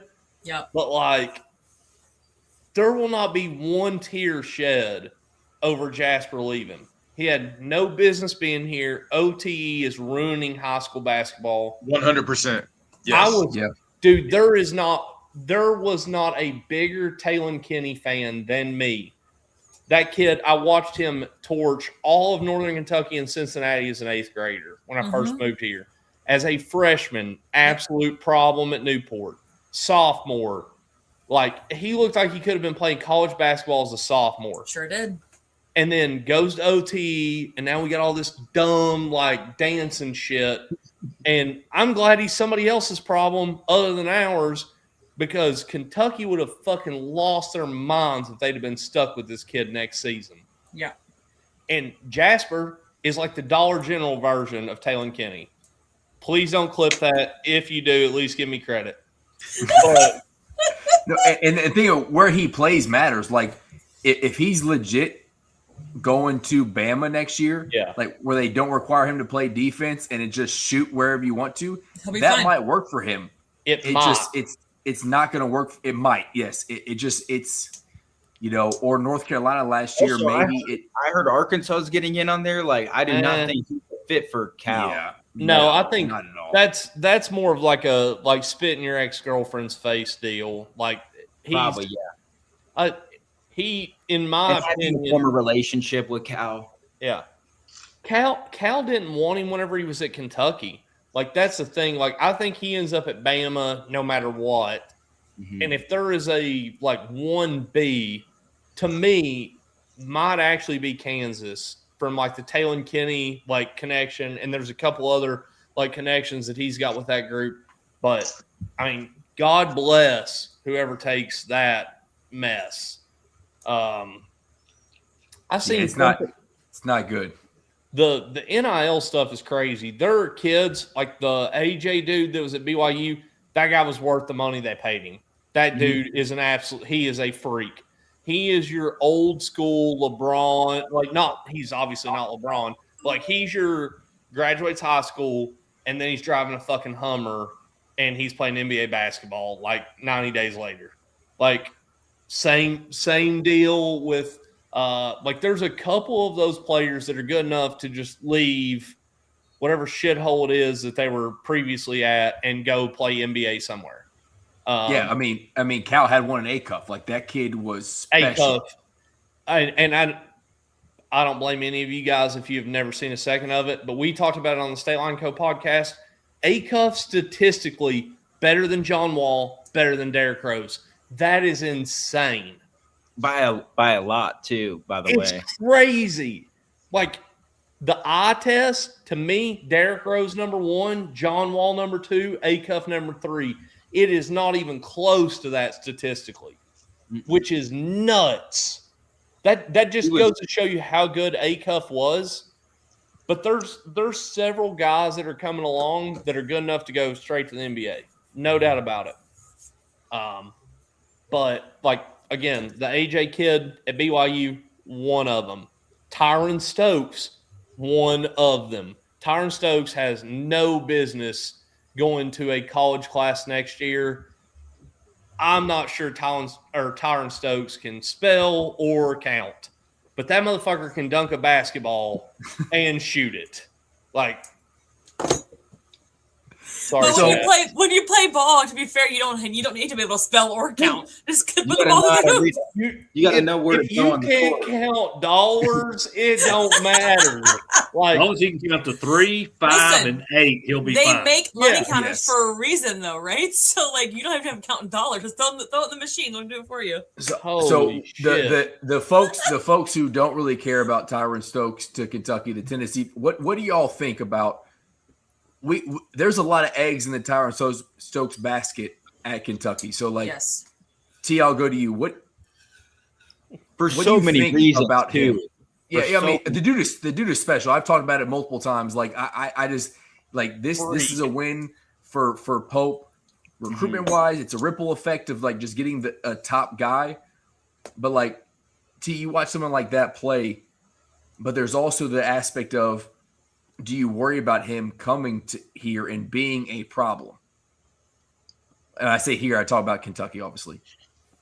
I mean, that's where you just got to do your due diligence, right? Because we saw someone like AJ or Nate or some other guys who put all their heart out there for their team, and then you got Darren Peterson, Mikael Brown, potentially your boy JQ. Like, you just got to find out about them. Like, that's because you can have a top tier dude. Again, AJ, I don't think he cheated BYU at all. Like, he gave them every ounce of effort that he possibly could, and 100%. he made the most money, right? So I don't think it's the wrong call in a vacuum, not with Stokes in particular, but like to invest heavily in one of these top dudes, you just got to do your due diligence and really know about them. And often I don't really think it's the kid, because generally kids want to get out and hoop, right? But you need to know about who's going to be influencing them from the outside. Nico's daddy, Mikael's uncle, like whoever it is that's going to be influencing these cats, you got to know about them. But yeah, like what you can get on court, I think is worth it. Just know what kind of baggage you got coming along with it. Yeah, Vic says Stokes gives Peterson, Brown, Sharp vibes, which Sharp obviously is a JQ. You missed the JQ thing, but yeah. He did say JQ. Have you all seen the video of JQ dunking? Yeah. Yeah, but he Selena says he landed on one leg. leg. He favored the leg a little bit. Let me say this too. Like, reportedly he was getting pretty close to being able to potentially return. Mm-hmm. We're already like a month out from what our season was, it's not like he's doing anything crazy. Like he's where did the he's gonna fail the draft physical come from? I think that was just I don't remember where that came from. That was a tweet that was posted from someone that was, I guess, like in the know, whatever, that his camp is concerned that he won't pass an NBA draft physical right now. But also he's falling like pretty much daily or weekly in the mock drafts. Like he's not even close to the. He's like second round. Who said that like 3 months ago, Selena? You did. You talked about that if he didn't play, that his draft was going, his stock was going to fall completely in the draft, and he'd either have to transfer or come back because he wouldn't go in the ladder like they thought he would. He is not coming back.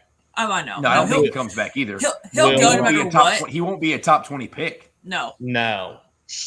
I think he's second round based on it. It sucks so bad for that kid because there's several things that went into it. Like, had Mitch Barnhart reached out to him, had like he would have played Kentucky last year. Yes, had a couple things happen, but like it sucks so bad for these kids. And like JQ is like our Nico. Like hate to pick that scab for you guys, but like you've got kids that get paid way more than they produce. Now, granted, JQ didn't play half what Nico did. Nico takes him all the way to a playoff game and then just decides that he's going to renegotiate everything in the offseason or whatever.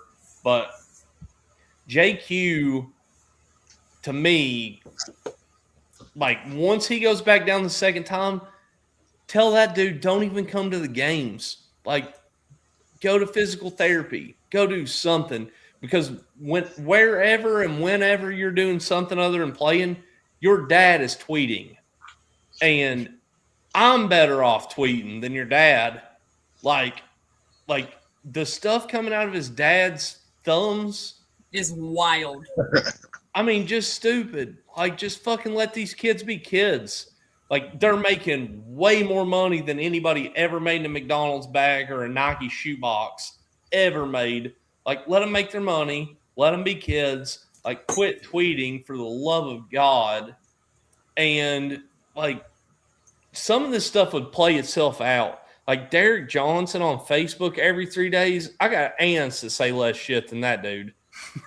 And, wasn't he just posted wearing Louisville gear recently?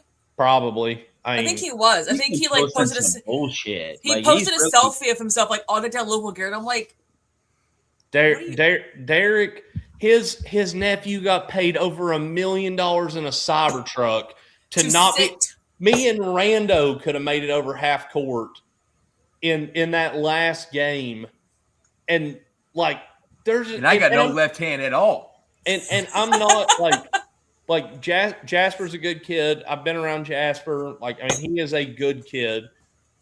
He is a Division I basketball player, but like, holy smokes! Like, quit acting like this kid's the second coming of John Wall. Right. He is not in the top 10 point guards that have been at UK in my lifetime, and we're paying him money. Like Rondo and them boys was eating cheese fries at Tally-Ho like for nothing. Yep. And you've got Jasper Johnson out here rolling around in a Cybertruck bitching about getting paid $1 million and people talking smack about him on Facebook. Like, that's what's and that's what sucks about all of it is like Nico at Tennessee. Like, I was very adamant about some of the stuff. Talked to Damian Harris about whenever it was all going on. Because, I mean, Damian comes from, like, that pre-NIL era. But, man, Nico got paid to play in Knoxville. Nico, like, was treated like fucking Peyton Manning in Knoxville. Freshman quarterback, got to play. I mean, got to do all kinds of dumb shit. I thought he had a pretty bad line. But, like, him and his family acted like he didn't get nothing out of Knoxville. Nico got paid. Like, and that's the shitty era we're in right now is these kids act like nobody's done nothing for them. Dude, look how it's turned out for him since. Like, look how bad they were at UCLA last year. Like, and Hammer and T were both, we were during that whole nonsense was going down. And when Aguilar committed, both of you guys were like, one, it's an upgrade potentially in talent, but definitely in mindset. Like neither one of you were bothered by Aguilar coming. Like Joey to run the program under Heupel, neither one of you thought that was going to be a downgrade, right? I mean, like you were ecstatic about that.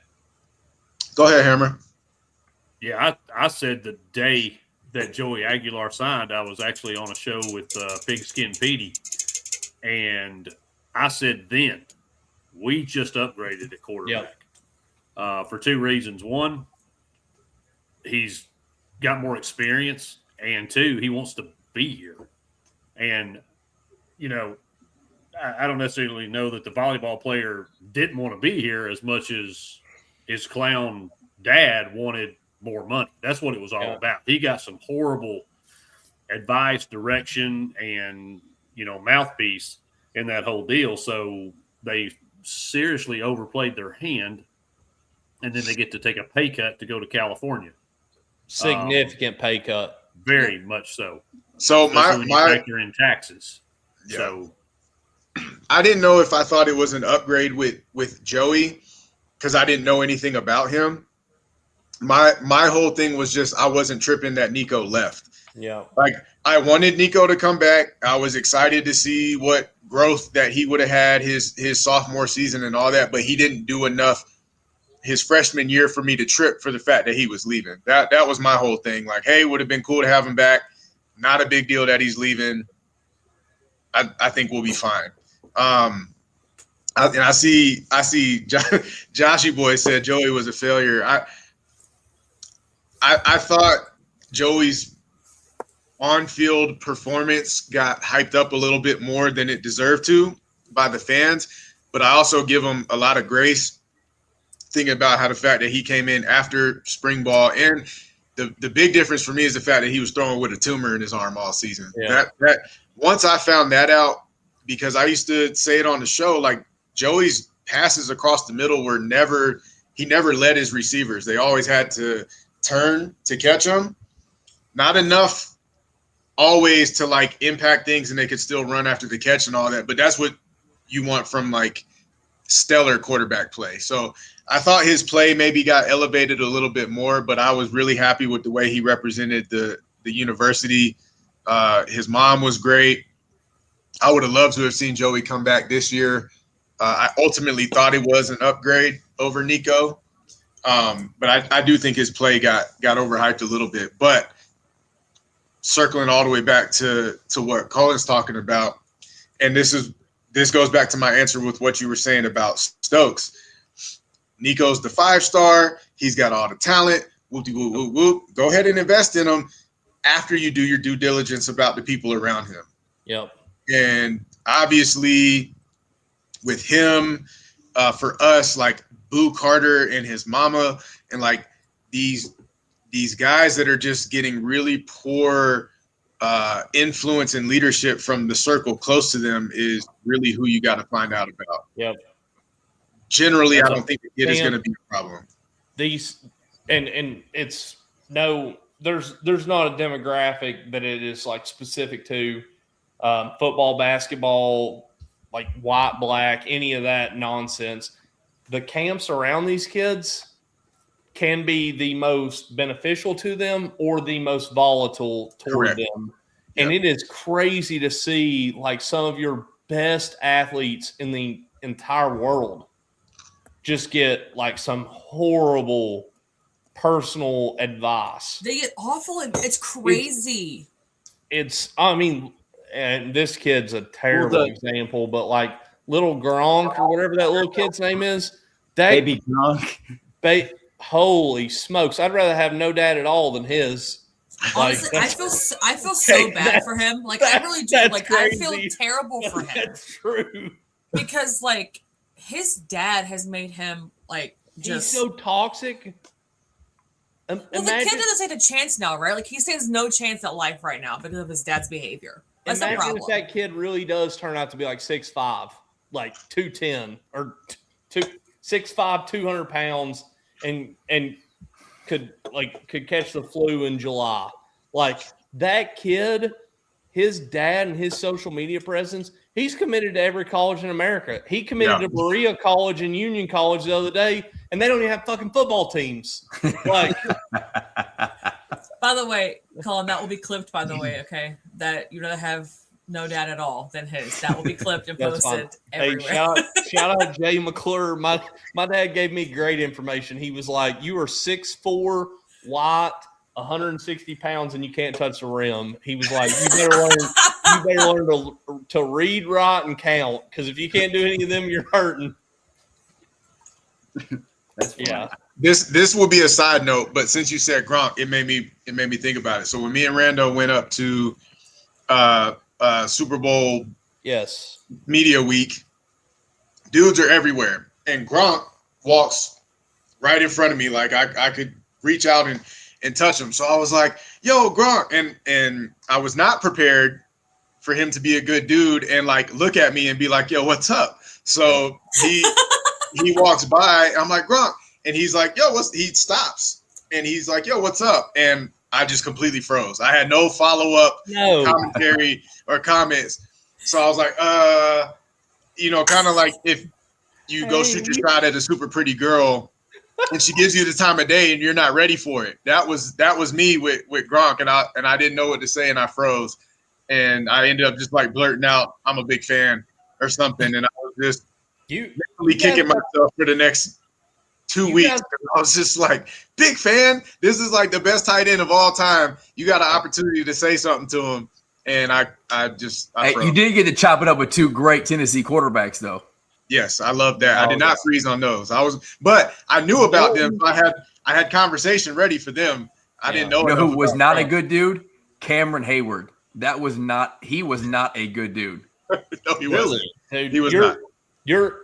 Listen, Rando's video with Pat. I know I unfortunately was in Avon for a minute, up around Indianapolis. In Indiana? Oh yeah. Okay. I was on recruiting in West Lafayette, so I know. Really? Yeah. So I thought you were talking about cosmetics for a minute. I did too, and I was like, all right, listen, if you can't tell by all this that I got no cosmetics, that's on you guys. I spent some time around Lafayette and Avon, and I know some people that know Pat, like on a personal level. And the video of Rando with Pat, like on brand. Everything I've heard from locals is that Pat is like the nicest human ever. The funniest local story I've ever heard is that Pat bought a sports car, and it was a manual, and he didn't know how to drive a manual car, so he was too embarrassed to ask anybody to teach him to drive it, so it was just left in the garage for like over a year before he finally told someone. It was like a $900,000 car, and he was like, "I have no idea how to drive it." So, the video of Rando with and I don't know if T or Hammer, if you all know this. So we got a cease and desist from Fanatics. The fact Stevie Johnson wore one of our hats in a Fanatics gambling commercial, fucking awesome. Like, there's nothing cooler. I had people that text me and was like, "This might be the best moment of your all's career," and I was like, the bar's always been set low. We're not a very like high bar brand. We're always shocked when something cool happens. Stevie was cool as all get out, man. Like again, it's another Kentucky dude, but getting to chop it up with him for those 3 days or whatever was really, really cool. And so what was funny, we got to talking and he found out that I played corner in college and stuff. So he wanted to take a photo of like me and my stance against him in his stance. So I was like, all right, cool, we could do that. And then Steve Smith comes walking by, Carolina Panthers Steve Smith. Yeah, absolutely. And so he like daps up Stevie, and I'm like, well, shoot, I'm here. Let me just jump into this. I have learned from my Gronk experience at this point now, like I'm ready to engage. And so I was like, "Hey, Steve Smith, you come on over here and I'll lock you up too." And and obviously I'm joking, right? Like, nobody could lock this man up. But the look that he gave me, I was just like, all right, man, like I'm playing. I'm sorry. Like if you are not friends with him, you cannot joke with him. Like he was not playing. No. At all times. That on-field persona that we used to see from him is Really? him at all times. Like he is. That's awesome. Yeah, it was. Even Stevie got a good little chuckle out of it. I was like, oh shoot, my bad. But who was the coolest guy you all got to interview like at that? Because you guys killed it. You guys were around people the whole like week. What do you think, T? Whew. I mean, I'm super biased because both Joe and Hendon were super cool, but then Kendrick Bourne was super cool too. Kendrick Bourne was and just had so much energy. Cool, man. Yeah. So if let's just remove Joe and Hendon from that, just so I'm not biased in my answer. Kendrick Bourne was really, really cool. Hammer, next year we're there. Yeah. Kendrick Bourne was cool. McCaffrey was cool. Like the conversation with him, just like being a dad, and T and I both, coaching our sons and whatnot. That was cool. Here was the thing. So Lights Out was our last interview. We stayed late.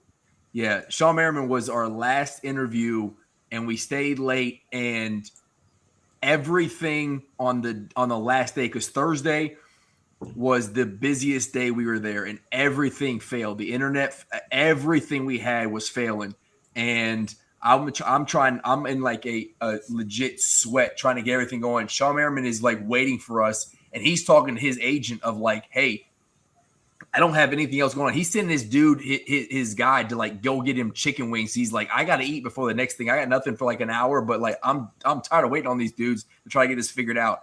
And we finally got him in the seat. And the audio, if you watch the video on YouTube, the audio wasn't great. T was damn near late for his flight because I'm sitting there in the hotel lobby connected to his hotspot trying to fix all this stuff. But man, that interview was so cool because like all of the interviews that we did were supposed to be 15, 20 minutes long. We did not go there with the right mindset. We thought we were going to have some time. Yeah.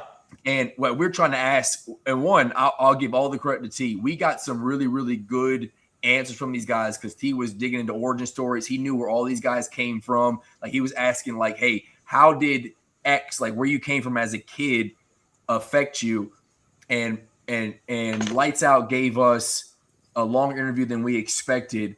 And he was one of those guys that he was our highest viewed video. The highest clip was Kendrick Bourne on YouTube, but our highest like full length video was Shawn Merriman. And he was, I was really nervous that we were going to lose him because I was just like scrambling to try to figure this thing out. But he was really, really cool to get. And then it didn't get a lot of views, but that USA women's flag football interview was pretty cool when they gave us the sneak peek that Under Armour's bringing Click Clack Black and all that stuff. Like that was really cool. I don't know that I ever remembered you seeing that, but yeah, or posting it. But they were super cool, and I live in New Mexico now, and one of the girls that we interviewed played college basketball here at the University of New Mexico. So I was like, man, shoot, bring one of your little camps out here, and let's get the non-athletic rascals out here in New Mexico some training and help them out. But that one was cool. It was an awesome experience. But Joshy boy, to your question about why Cam Hayward was not a good dude. So I don't know how it worked out, but Rando and I were in like the primest of prime real estate. Pat McAfee's show was 8 meters away from us. Cam Newton was literally we were right behind him.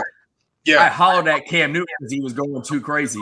Yeah, Cam Newton was right next to us. Matt Forte was right in front of us. And then Cam Hayward, Matt Forte was really nice too, by the way. We didn't interview him, but he was just a really nice dude. And then Cam Hayward was 5 meters like diagonal to us.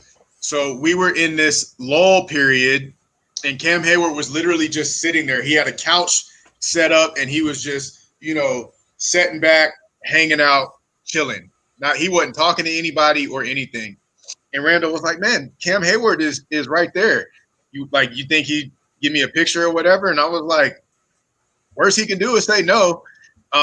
So finally Randall went over there like, "Hey, Mr. Hayward, can I get a picture?"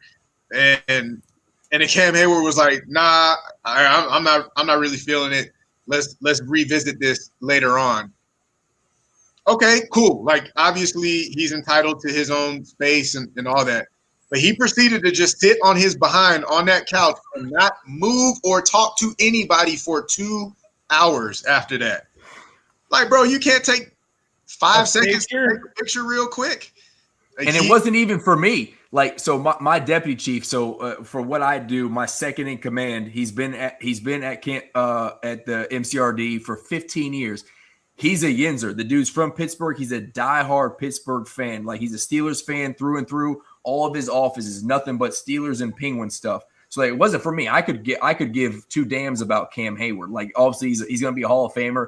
He's a great D lineman, nose tackle. But I was like, man, if I could get him a picture and then something heavy pour, something signed, I'm going to give it to my guy, right? And I went over there and he was like, yeah, can we do it later? I was like, yeah, we can do it later for sure. There was no later. He's like T said, he just sat there for the entire day with nothing. Everybody else around him coming around, setting everything up and all the cool stanchions and whatnot for a whole day. And he kept like making eye contact with us. And I was like, maybe this is the time. And he was just like, he was not having it. It's like, damn, man. So what even for me? So I texted the guy. I was like, hey, just so you know, one of your legends, he sucks, to be honest. I gotta tell you. That's just honestly like just a shitty human, though. Like, I mean, this is kind of crappy, but like all of us at some point or another have met someone that we were like, holy smokes. And like, you will run into some really, really good people, and then you're going to run into Pat McAfee. Like Pat, the video of him and Rando, Brock with us, like people like that, like just salt of the earth humans, and you're going to run into some absolute just dickheads. Like, it's shocking we breathe the same air they breathe. Like, yeah, I get that they're born to grow up to be a vending machine with legs and just tear human like extremities apart, but like, I don't know, it just sucks whenever you meet somebody like that and they're just like, I don't have time for you. Like, I mean, like, no disrespect to you, Rando, but you definitely look like a Marine. Pat picked it up right off the rip. The fact that the dude doesn't have time for a Marine, somebody that keeps all of us. That guy gets to fucking play football because you're out there being a badass. Oh, okay. All right. Let's pump the brakes a little bit on that last part. Hammer's going to throw up. I'm kidding.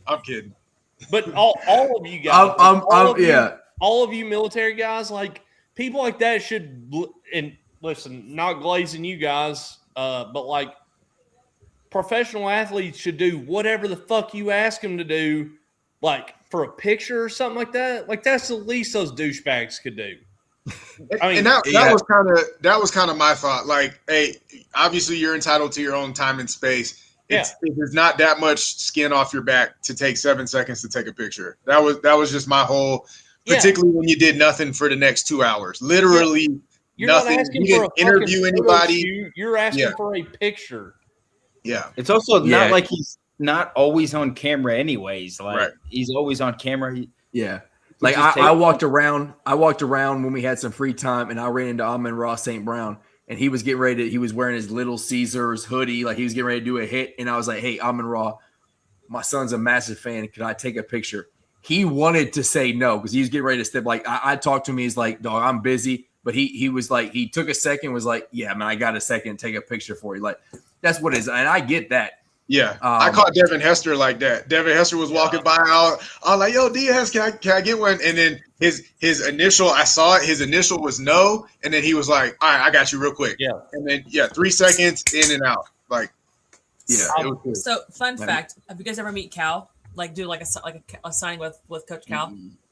So there used to be a store up here where I live called Wildcats and More, and they got everybody, like Rando, Willie, everyone was here. So Cal came in one time, right, with the Harrison twins. And so Cal's staying where like someone would stand behind him, go 1, 2, 3, dead ass. He'd go, I don't know, Selena. Dead ass. Like he would look up, they'd say 1, 2, 3, and he would smile and go back down to signing. Smile, and it was like clockwork, like this. Like look at Coach Evans' comment about you, Selena. I don't know. You were no one approached me. What are you talking about? Man, Selena out here turning the fans away. Listen, I love some selfies. That is a lie. We did. Hey, what was the guy's name we thought we saw? Vic, the quarterback. I can't say his last name, but that's a lie.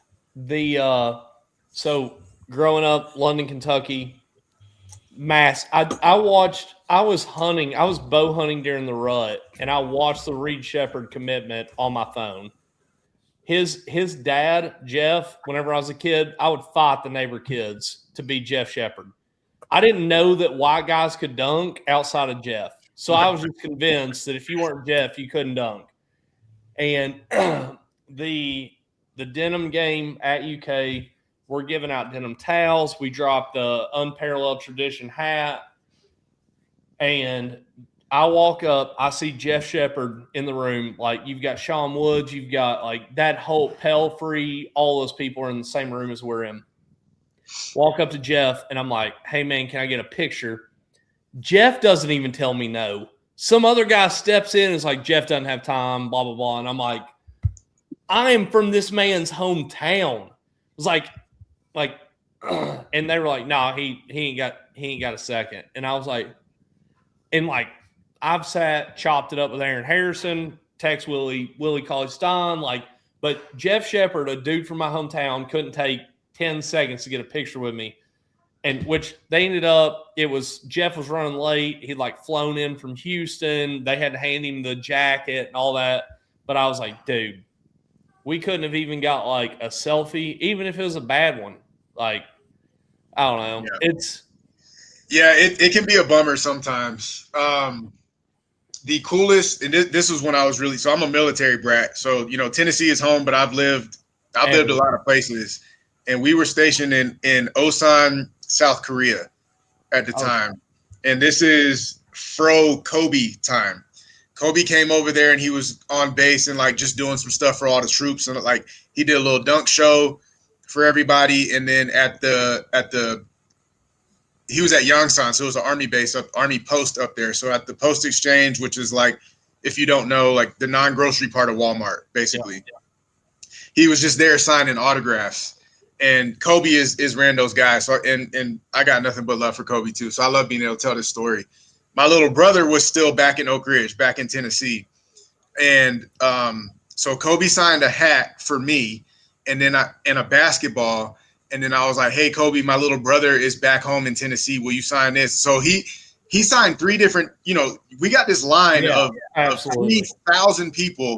And Kobe took the time to sign 3 separate things for me. Just like, so Kobe was one of the good ones. I had a buddy at the railroad that is from Philadelphia.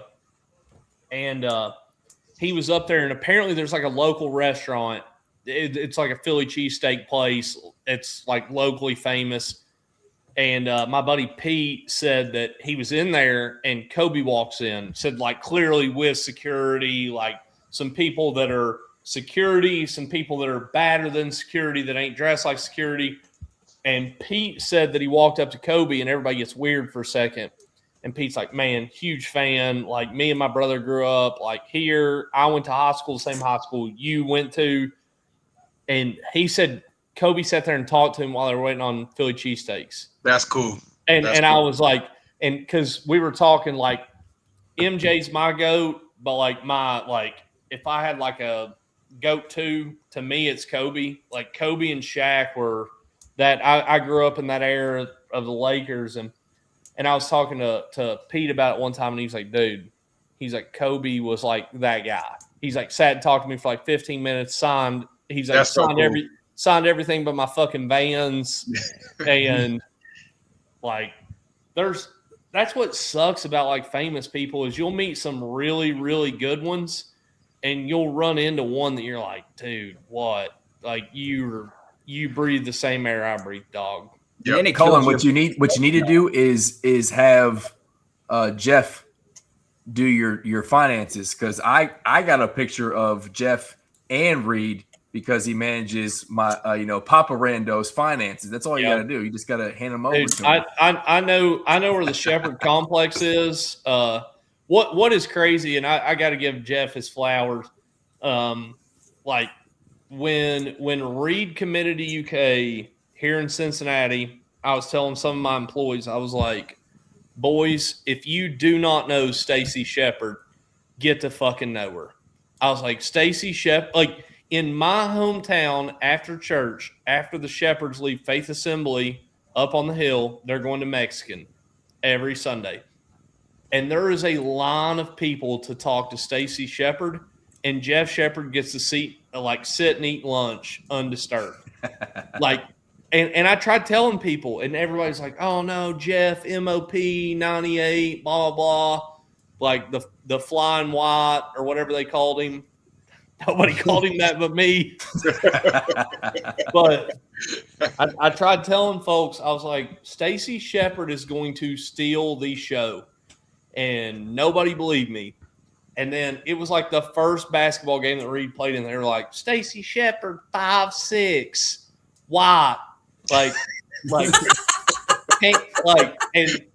And I tried telling folks, I was like, Jeff is going to be the B actor in this show. It will be all Stacy. And yeah, no, Jeff is actually like, I know a lot of people that are close to Jeff from Faith Assembly, from the church. The tornado stuff, what Jeff, Reed, that whole group did in London was phenomenal, like second to none. And I don't even hold it against Jeff. I wouldn't want a selfie with me either. So if he ever gets a second chance and he says no, we may reevaluate it. We may have to look into the Avon like face care stuff. But until then, Jeff's still my go. We just hit 1,001. Giving away shit. We're giving away shit. Giving it away. Appreciate y'all, man. Colin's like, no. Oh no, I'll give. I'm just kidding. Like if we hit 3,000, I'll give 12 hats away. I don't care. Yeah. This is. We're probably gonna stay long enough. Here's what we're gonna do. Drew, one portal question for you. Yeah, while Rando's stumbling around doing whatever he's doing. We're gonna give. How many hats you giving away, Colin? I'll try again. This is my favorite logo. So 4 of these hoodies we'll give away, and then 4 hats we'll give away. If you reposted it, we're gonna do with the thing, and we'll give one away. You're gonna get a hat. 4 people are gonna get a hat. 4 people are gonna get a hoodie. T, what's your question? Not that I think it's realistic, but there was some smoke around Tanner and Vandy beefing over their price and all that, and it was like a fun little game to be like, oh, he's coming to Tennessee and all that. I don't actually think he is, but have you heard anything about any validity to there being beef between them trying to come to a price? I've pretty much seen the same kind of things you have. Obviously, that would be pretty interesting. I mean, if he entered the portal, shoot, I think all of Kentucky fans would want him too. Because he's a hell of a player. I mean, he had an unbelievable season. That I remember watching him as a freshman, and I was like, "Oh, this kid, he can't play. He's too small. He's not big enough." And then last year, he was awesome. He was so fun to watch. So I don't know. I don't have a whole lot of, I don't know anything like back channels or anything behind the scenes, but it definitely would be interesting. I mean, what the portal closes in 9 days, right? Yeah, 9 days. Yes, 2 weeks or something. Yeah, I've been high on Tanner. Like, I've been clamoring for him. Not that I never thought he was going to leave, but I was just like, I want Tanner more than anybody. Like, if I could get him, because I think if he entered, he would for sure he'd be by far the number 1 portal point guard, because the way he can affect the game too, he can score at such a high level. His playmaking ability, his speed. He's awesome. Like, I haven't seen anybody that fast with the ball in their hand since Jordan Bone for Tennessee. Like, Bone was the quickest son of a gun, and then Tanner is just like that. I was just so impressed with Tanner. Outside of the fact that he plays for Vandy, I'm a huge Tanner fan. Yeah, he's awesome. But, I mean, Tanner's a $4.5 million point guard if he hits the portal. Oh, I would have no beef with us paying that at all. He won't be cheap. wherever he goes. It's kind of like, what we've talked about with people. I know the Stokes money is a little bit different because Nike can be involved in that stuff, but like, if Stokes wants $5 million from Kentucky, then just write him the check at that point. Like, the same thing with Tyler Tanner. If he wants that money, write him the check. Like, those guys are different makers, and those are the guys that win you games in March. Now, I'm not saying those two guys will do it, but like you look at every national champion the last few years have had just those guys that can just win you a basketball game by themselves. And if you have a couple of those guys, that's what the difference is. Tyler Tanner he's one of those guys. He can win you a game by himself. He did it at Vanderbilt. I know Vanderbilt had a good year last year, but they weren't some like crazy talented team or, had all this size or all these weapons. Like they ran through Tyler Tanner. They had some supplemental pieces, but Tyler Tanner's awesome. I mean, if he's back in college basketball, whether it's at Vandy or Tennessee or wherever, like I'll be watching him. And I'm with you. And the way that he plays basketball, because he just plays the right way too, which is what I like to see. This Mernon kid is absolutely killing it right now at the Hoop Summit. This is a side note. Yeah, you have Peacock or sub, Rando? I do, but it's on YouTube TV. That's when I'm watching it right now. But God, he is killing it. I'm watching the UFC right now. So I didn't have my Paramount logged in on the outside in the garage TV. What's your Tennessee fans? What's your realistic thought about Nate Ament coming back? So like Tyler Tanner is like, but like just like Nate Ament, I am convinced he's gone. But there is a lot of smoke around Tennessee Twitter that he's. We talked about this last show, 50-50. What does that mean? But do you actually think Nate Ament comes back? No, I think he's a lottery pick, and I think he doesn't come back. He's either lottery or fringe. He's so close, you don't take the chance on not. I mean, I think he's gone. I think Nate Ament's going to be I think he's going to be a really good NBA player. I think he's going to be better in the NBA than he was in college by a long shot. Yeah. He reminds me of the way that Cal's guys were of like, they were good in college, but they didn't hit their peak till like, 2, 3, Devin 4 Booker. years. Devin Booker came to mind. Yeah. I think Nate Ament's going to be just like that. His size, the shooting ability, like he's going to have to put on better weight. Yeah. Ament will have to change a little bit. The really dumb SEC basketball question I have is Hubbard, NBA. No. I think he goes transfer portal, and I know. So we've got 2 ambassadors at Mississippi State, and what is crazy is I'm hearing Josh Hubbard to UK chatter from Mississippi, and I feel like that's happened so often, though. Right? Yes, I feel like that's happened every year because UK wants him so bad. Happen in a week or so. That's the Hubbard stuff with Cal made a ton of sense. Like I felt like Cal he reminded me a lot of Ulyss, just an undersized guard that was just like a dog. So I assumed that I would hear Hubbard to Arkansas. And again, the boys that are like our ambassadors outside of Rando are like most of them are rednecks. Like we've got some just absolute shitbirds for ambassadors. Just turkey hunting, beer drinking, just white trash. If any of our ambassadors hear this isn't about you, it's about someone else. But we've got a couple boys from Mississippi that are convinced that Josh Hubbard is Lexington bound, which I thought was wild because I thought Josh Hubbard he would test the NBA waters and or just pull the trigger. He's just I think he did that last year, though. See, that's what I thought. I mean, who knows what the rules are anymore?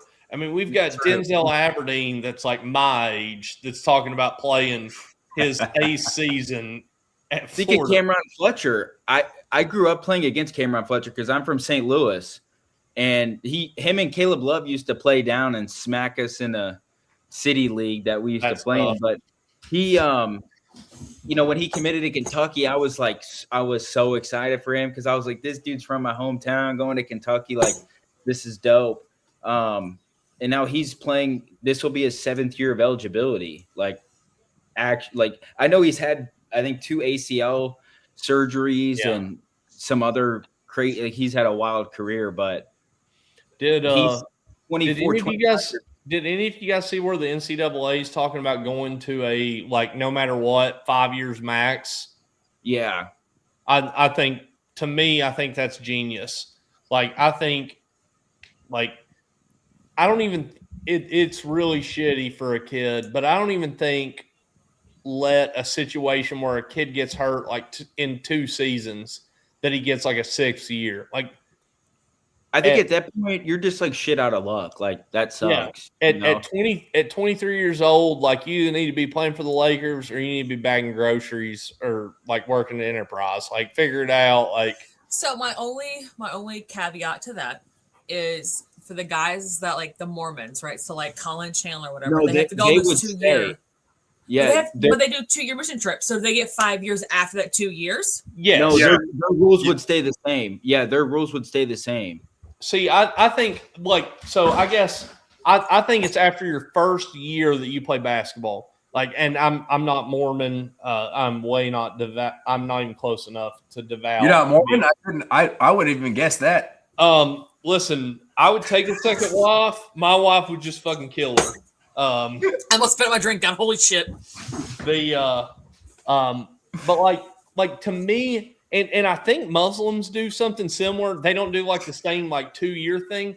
But like, listen, if somebody of any religion wants to go and do whatever it is they do, if it is like a religious exemption, I think let them go. Now, listen, if they want to come in and get their 5 years of eligibility at like 28 through 33, that's a problem. Like, if you want, don't ruin my dream, Cullen. This is my dream. I'm trying to go play for UK next year. You are not in that age range. Don't do that. Aren't you older than 33? Yeah, you are not in that age range. Don't try that. We still round down, right? We're rounding down. You still don't get to do that. I got to give it to Rando. Whenever we did our ambassador stuff, I seen his age, and I was like, holy shit. I was like, I'm the same age as this dude. It's like, if I come home and tell my wife that I'm the same age as this guy, because she's seen him at a tailgate, and at one point, he did not have a shirt on. I was like, if I got to go home and tell my wife that I'm the same age as this motherfucker, I was like, we're going to have real problems around this house, because she's going to be like, why? Like, you're not out in the gym ground and pounding, like doing whatever you can to be like the best you can be. But like, America's not paying me. Like, I don't get paid by America to be this rock hard human. Oh my God, I'm crying. Like, I get paid to be like a politician in steel toe boots. This doesn't even pay me yet. Yeah, so hey, nothing will humble you more than standing next to Cash Daniels. I thought I was good at. I thought I was like I was something. And I stood next to Cash, and I was like, yeah, Cash. I was at a golf tournament this summer, and Cash shook my hand, and I swear to God, I tore both my rotator cuffs. Like, we shook hands, and I was just immediately like, I was like. That being said, Cole, if you can hook something up with me and Cash and OVW, I will get in the ring. I don't know about OVW, but I have talked to Cash about like a workout thing, like you, him. We're talking with somebody else that's pretty big, and we're talking about doing like a feed the studs like workout video. Look at this. We're gonna keep it. We will keep it as heterosexual and PG-13 as possible. I will not be in it, believe it or not. Well, we'll wrap this up. You talked about we're having so much fun.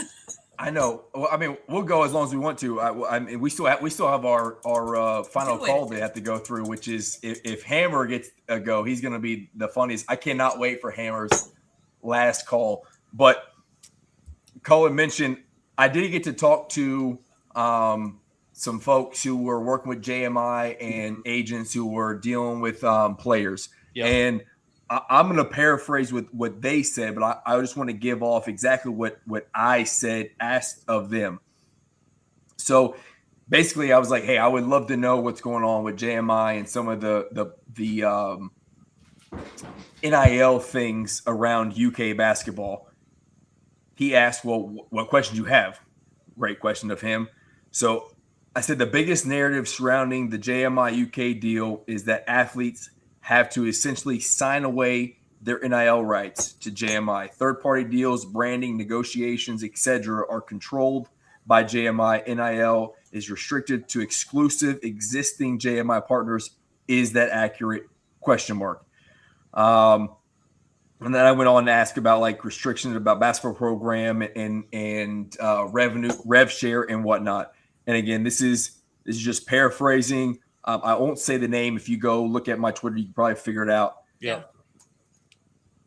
He says no, this is not accurate. For instance, X player and his representative, they will continue to procure opportunities to said player outside of JMI. JMI partners may seek level of exclusivity, as most brands do. It's up to competent counsel to closely review such language and negotiate it. I found JMI to be reasonable in that respect. I have negotiated, and I also, part of my question was, does this JMI deal put UK at a disadvantage to other Power 4 programs?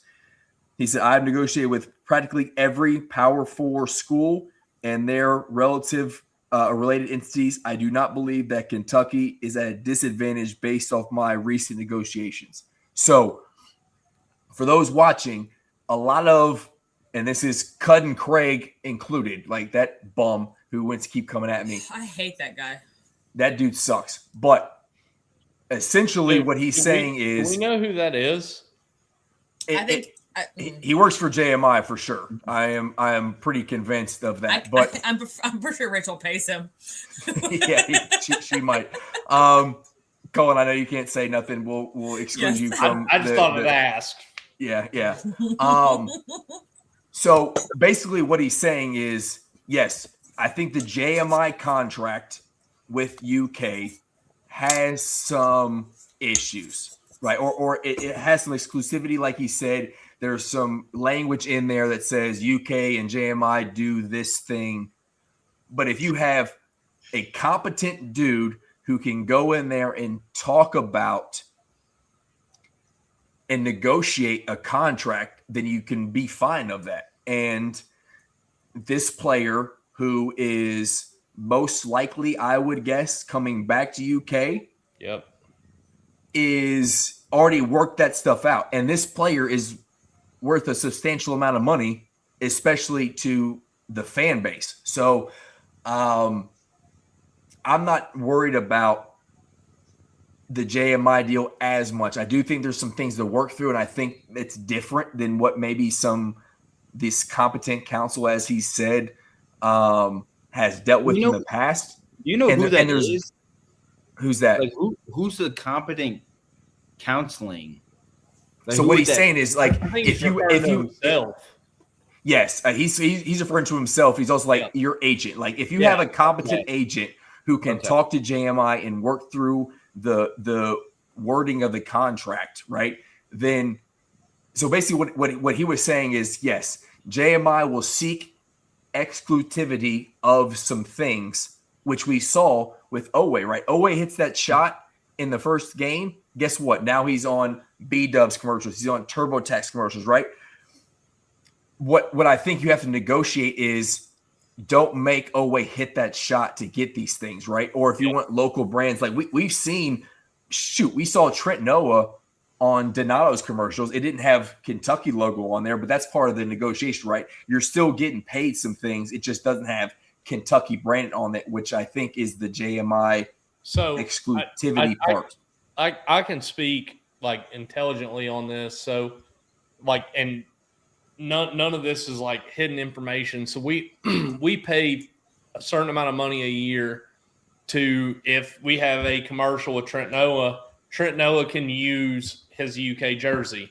Like we're about to do something with Logan Stenberg. We're about to do something with Colton Pross. We're about to do something with Cash Daniel. they are going to be able to carry like the chrome helmet out. They're going to be able to have like the UK jersey and logo in our stuff. The difference is like say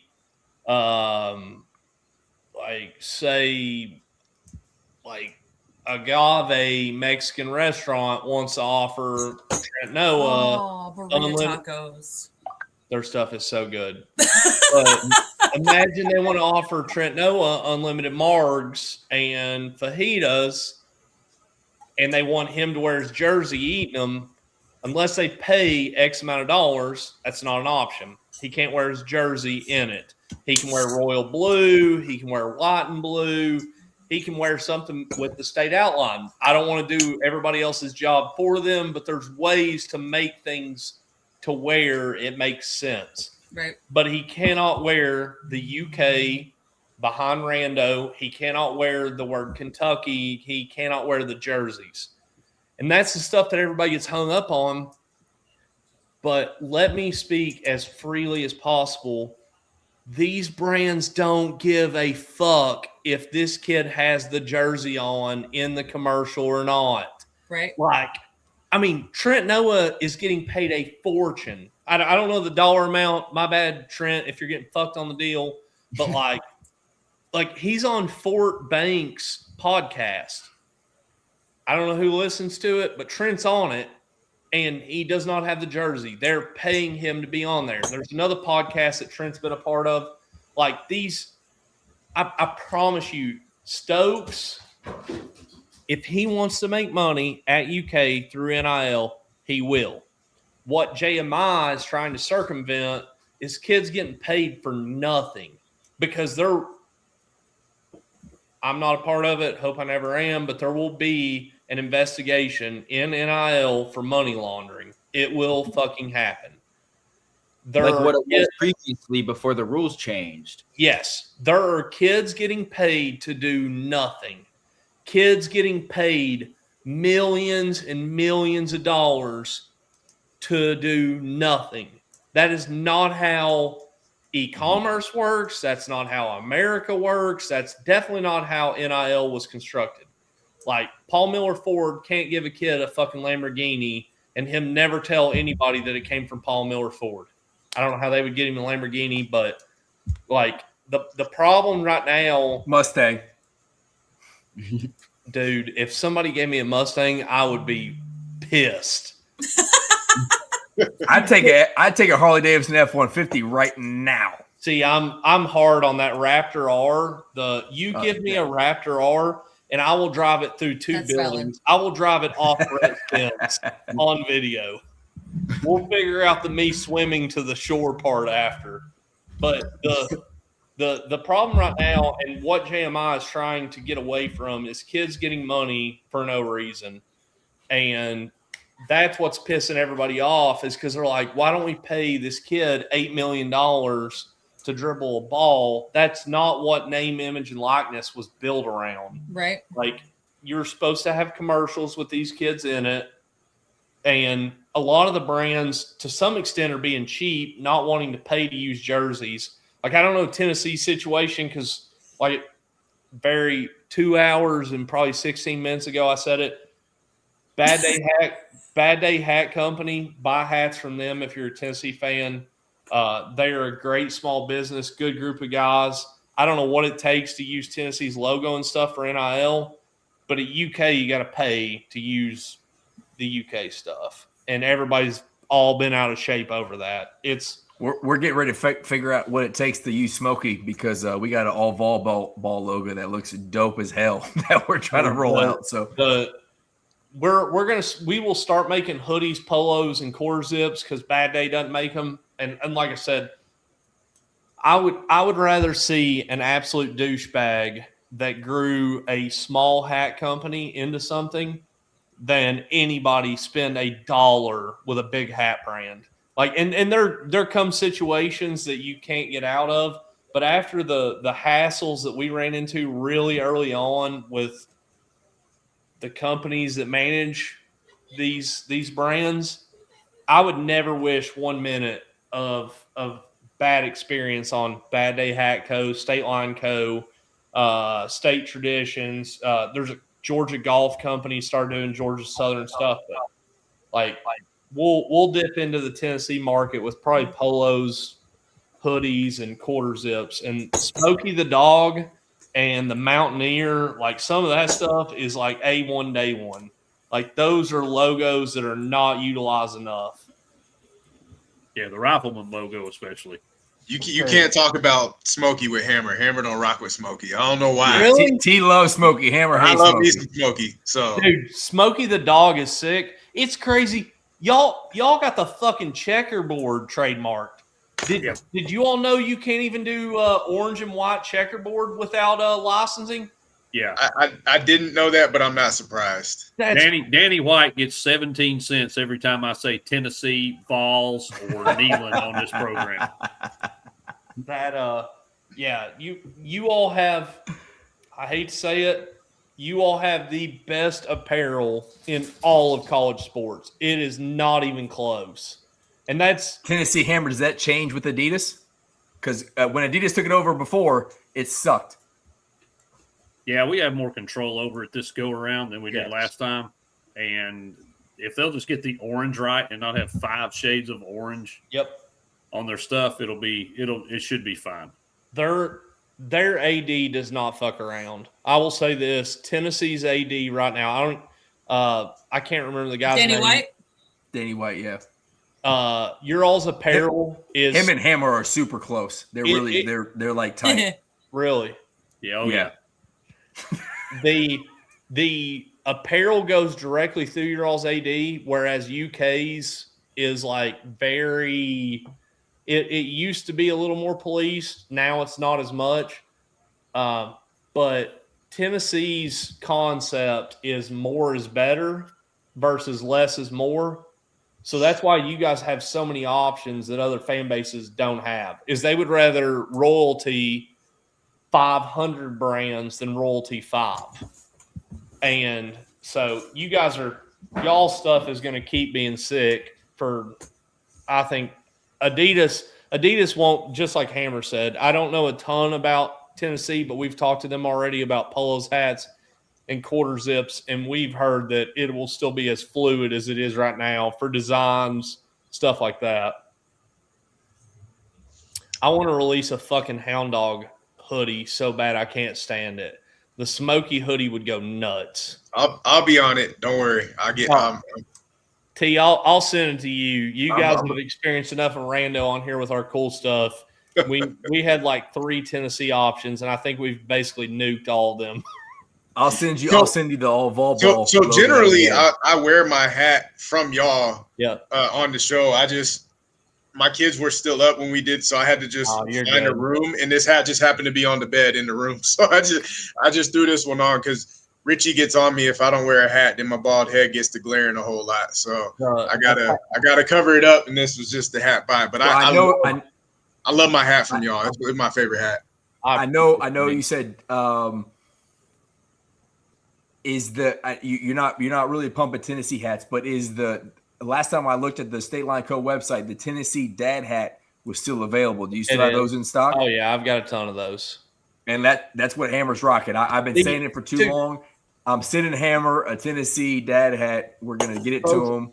No, both of you guys DM me your all's address. Funny enough, honestly, we ought to. I'll have to get a good count.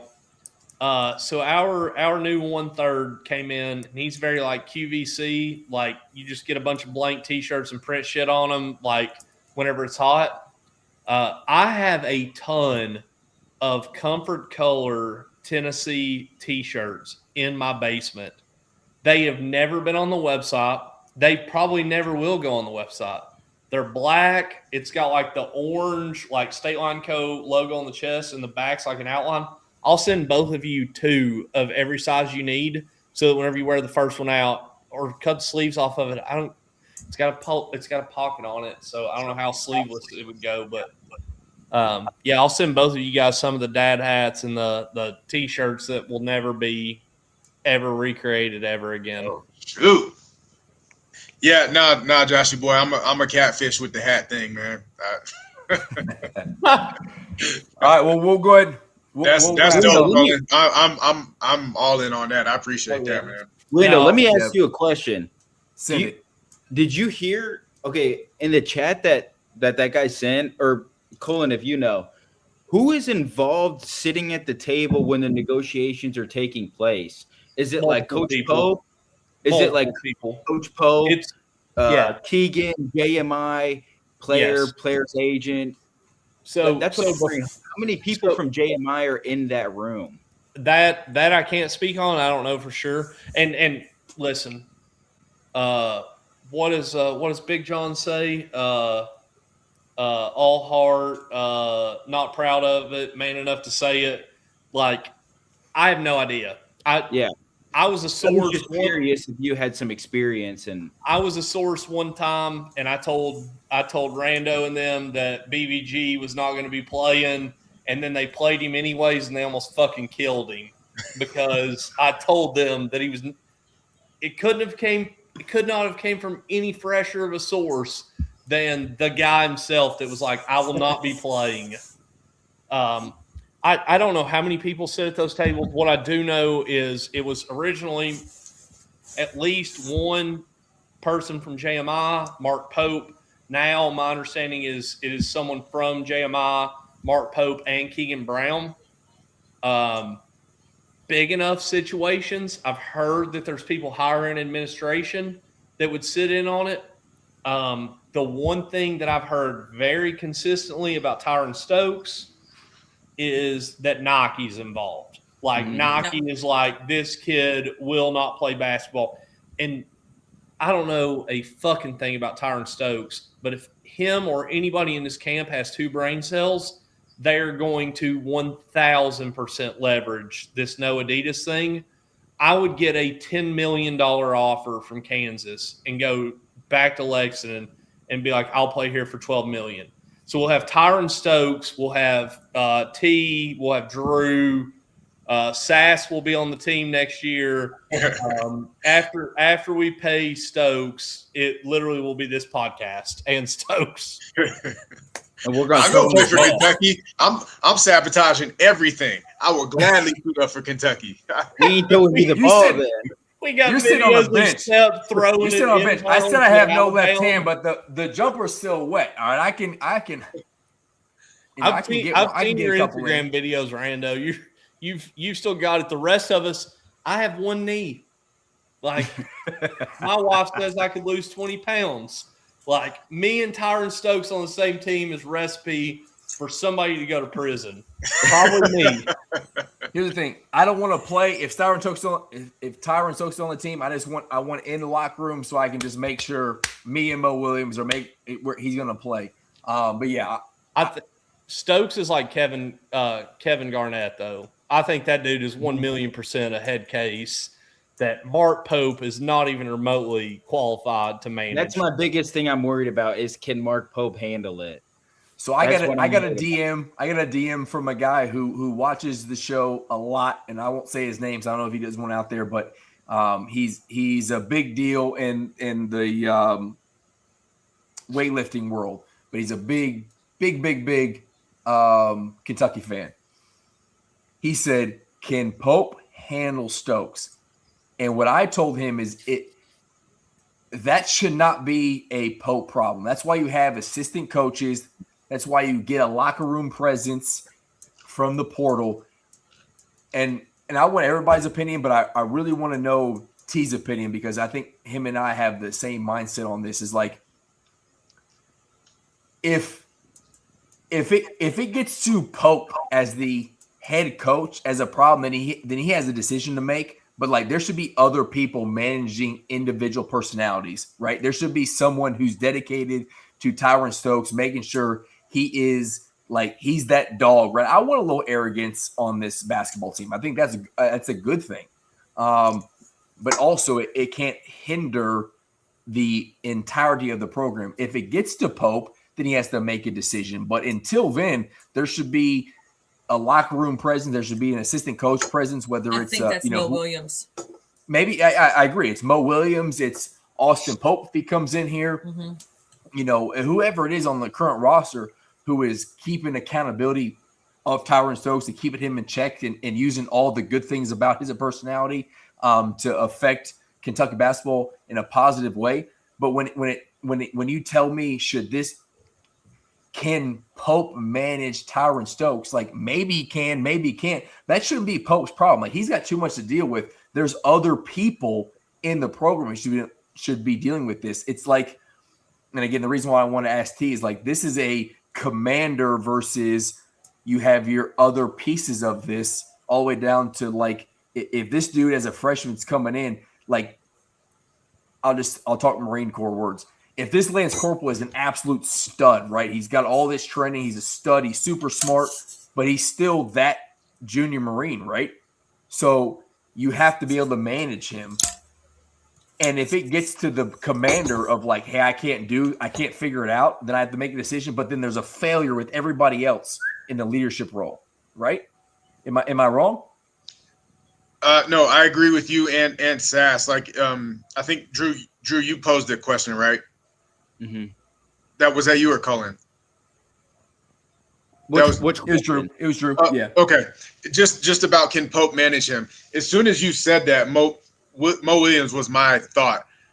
With him in particular, because he's been in the NBA locker rooms, he has seen all these personalities.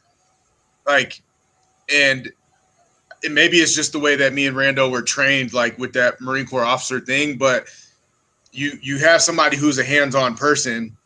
And you want your head coach to be hands-on, but he's hands-on with everybody. You might have somebody dedicated to this guy. Like, you have all these different levels in the Marine Corps, right? Like a fire team is 4 people, and then a squad is 13 people, and then a platoon is 3 squads. So Mark Pope would be like your company commander, right? So trying to carry on with his Marine Corps thing, you should have your fire team leader trying to directly manage Stokes or whatever, and then, or maybe even a squad leader, right? Because he's a big deal. So maybe you have a squad leader trying to deal with this guy, handle the personality and all that. That was what I found interesting when everybody's on Josh Heupel about Boo Carter and all that. Like, sure, like Josh Heupel's name gets attached to it, but it's like Willie Martinez and these, like the DB coaches, they're the ones that are really supposed to be managing the players' personalities and stuff. Yep. So, sure, Mark Pope's name will get slapped on there, like he can't handle Stokes and stuff, but it definitely should be some of the guys on the bench who are really the most hands-on with that kind of stuff. Yeah, I'll add this. It's not the best look for me, but I grew up in St. Louis. I played at a pretty big high school, and I'm not comparing myself to Tyron Stokes, but I was kind of the hothead because I was ultra competitive and I deeply cared about the way I was playing. And you can ask any of my high school teammates. There was about 6 games my senior year that my assistant coaches wouldn't do a very good job of handling me in check. And I would start yelling at my head coach because we were losing or whatever the case may be. And about 6 times my senior year, he would just point to the end of the bench and say, "You're done. Go sit there." And ultimately, it lost me multiple college scholarships I had or opportunities. And so, like, I kind of relate to Tyron Stokes. The biggest thing, though, was like T said, and like you said, Rando, the assistant coaches have to handle it the right way. Now, Tyron Stokes is a professional. He's not going to do what I was doing. I was a immature high school kid that was going to play Division III basketball, right? I'm not playing at Kentucky, a future potential number 1 overall draft pick. But they got to. But his mindset is the same. You might have not the same talent, but his mindset is exactly the same. The biggest thing is they've done a lot of research on Tyron. First off, like if he was that bad, they would not still be recruiting him. Like it's why multiple schools stopped recruiting me. But I don't know if he was that bad. I think Tyron Stokes to me is going to be identical to Kevin Garnett.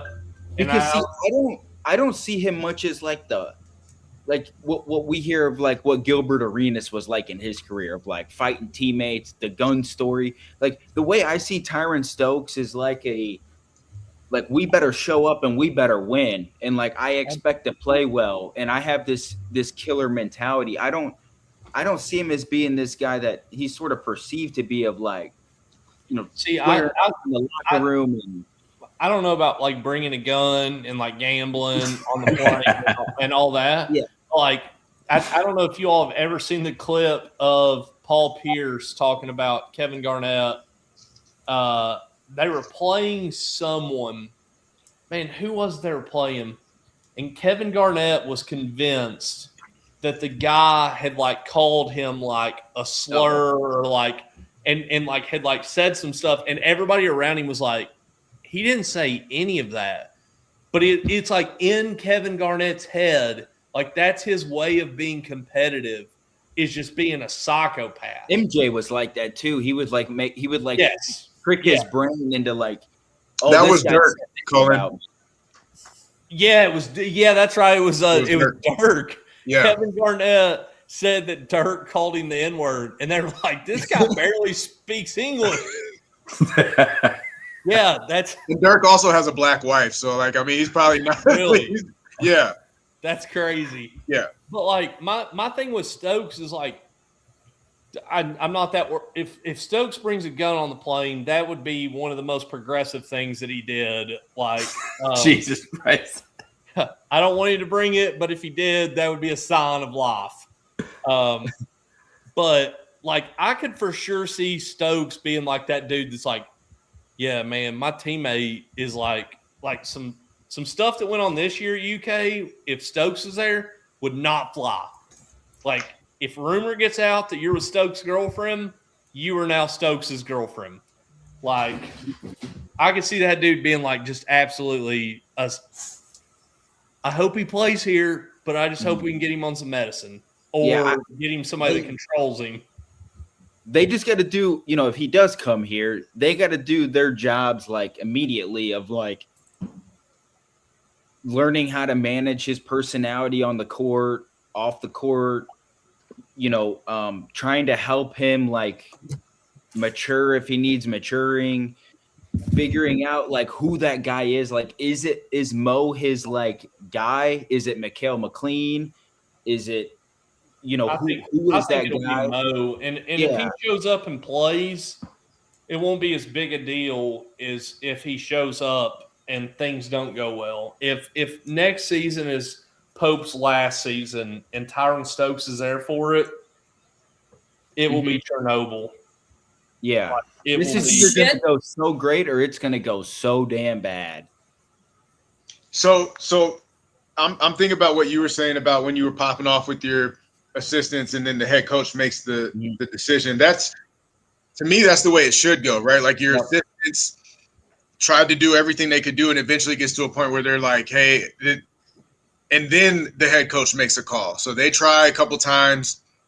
All right, we try. It's not working. Then the big boss makes the decision, but you don't want to immediately escalate to him. Mm-hmm. You want to try at the lowest level possible. So wherever Stokes goes, again, I don't know anything about him, but if he is this type of dude, try to get him his assistant that he's super tight with, and then make, I don't know, like a position coach. He's a big man, Stokes is. Like a wing forward. Okay. Yeah, he's a wing. Get your wing position coach. He can try. And then once that doesn't work, your lead assistant. And then once that doesn't work, that's finally where he goes to Pope. Like, all right, man, like we've tried everything we can. Like, you got to make the call now. Mm-hmm. Yeah. That's how I would see that go. I also I'll say it again. Like he is super fiery and he has this unique personality to him, but I also think there's a little bit of a bad perception around him that like, I think like he just genuinely just wants to win basketball games and he wants to be great. And I think sometimes we've seen it from the greatest players of all time. Like Kobe was a crazy dude too, but like, that's just because that's how he was wired. He wanted to be the best and he hated losing. He hated losing more than he liked winning, I think. And that was just who he was as a person, as a basketball player. So I don't know, like, and nobody really knows him as a person either. All we see is just what we see on the internet and what people want to say about him. And it sucks because I think he has this bad perception around him that maybe is fair or is unfair, but we'll find yeah, out. And if that's the case, then that's easily managed then, right? Like he comes in and they get to actually have the relationship with him. Boom, his direct assistant is able to like, hey dog, I know you're fired up. Just let's just lock it in a little bit. Let's cut that or whatever.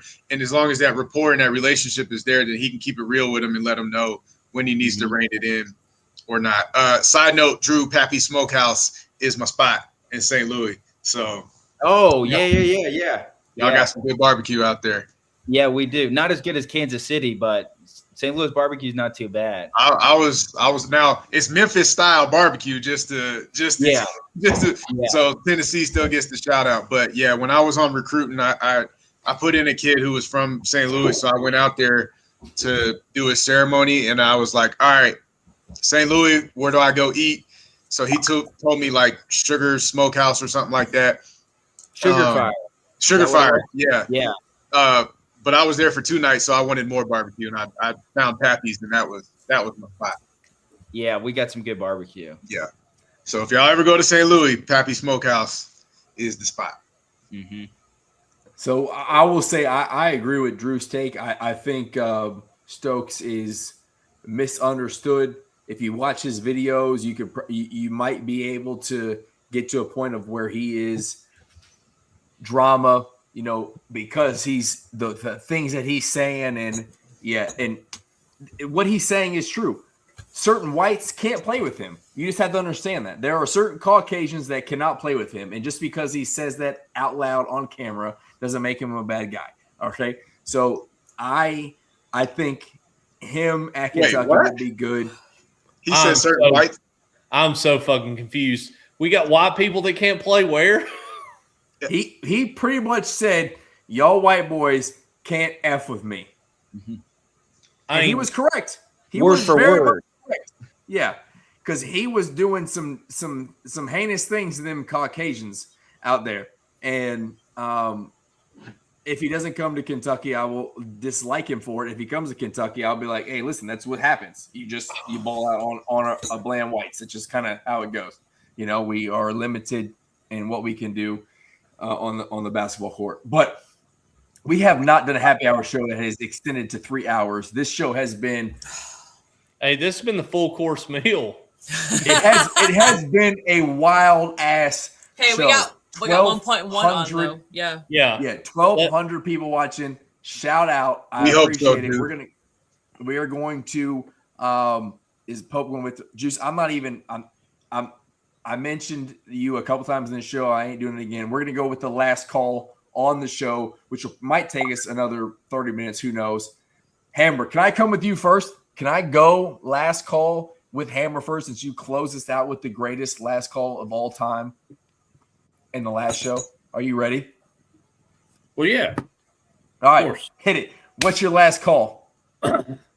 My last call is for a complete overhaul of the English language because we've got way too many dumbasses on Twitter that don't understand how to spell, how to use words in context. But I understand why they're coming from. No, Cullen, put your hand down. No, not even close, bro. But I get it because we got words like possum, which starts with an O and has 2 P's, so it's possum. Nothing rhymes with the word orange. What is that about? Unless you're Eminem. Unless you're Eminem. And then you've got the word T-O, T-O-O, T-W-O. Half of them don't know how to use that. There, T-H-E-R-E, T-H-E-I-R, T-H-Y apostrophe R-E, your and your, Y-O-U-R, Y-O-U apostrophe R-E. None of them know how to do that. We drive on the parkway. We park in the driveway. We call it a building. The some bitch is already built. Yeah. Yes. So guys, I can't. No one can follow this. You know that, right? We're done. He's closing out. That's it. We can't follow whatever this is. I'm sorry. No, we're giving it a shot. You have to give it a shot. I ain't done yet. We call them apartments, but yet they're all shoved together in one building. Yes. He's been writing these down as we've been talking. He's been taking notes and like. And then we say doctors practice medicine. Well, your ass better know what you're doing. This ain't practice time, Doc. This is perform time here. Yep. And the one that really gets me the most is I can go up to a baby, get right in his face, and go coochie, coochie, coochie. But you do that to a woman, you get kicked in the nuts. Hammer!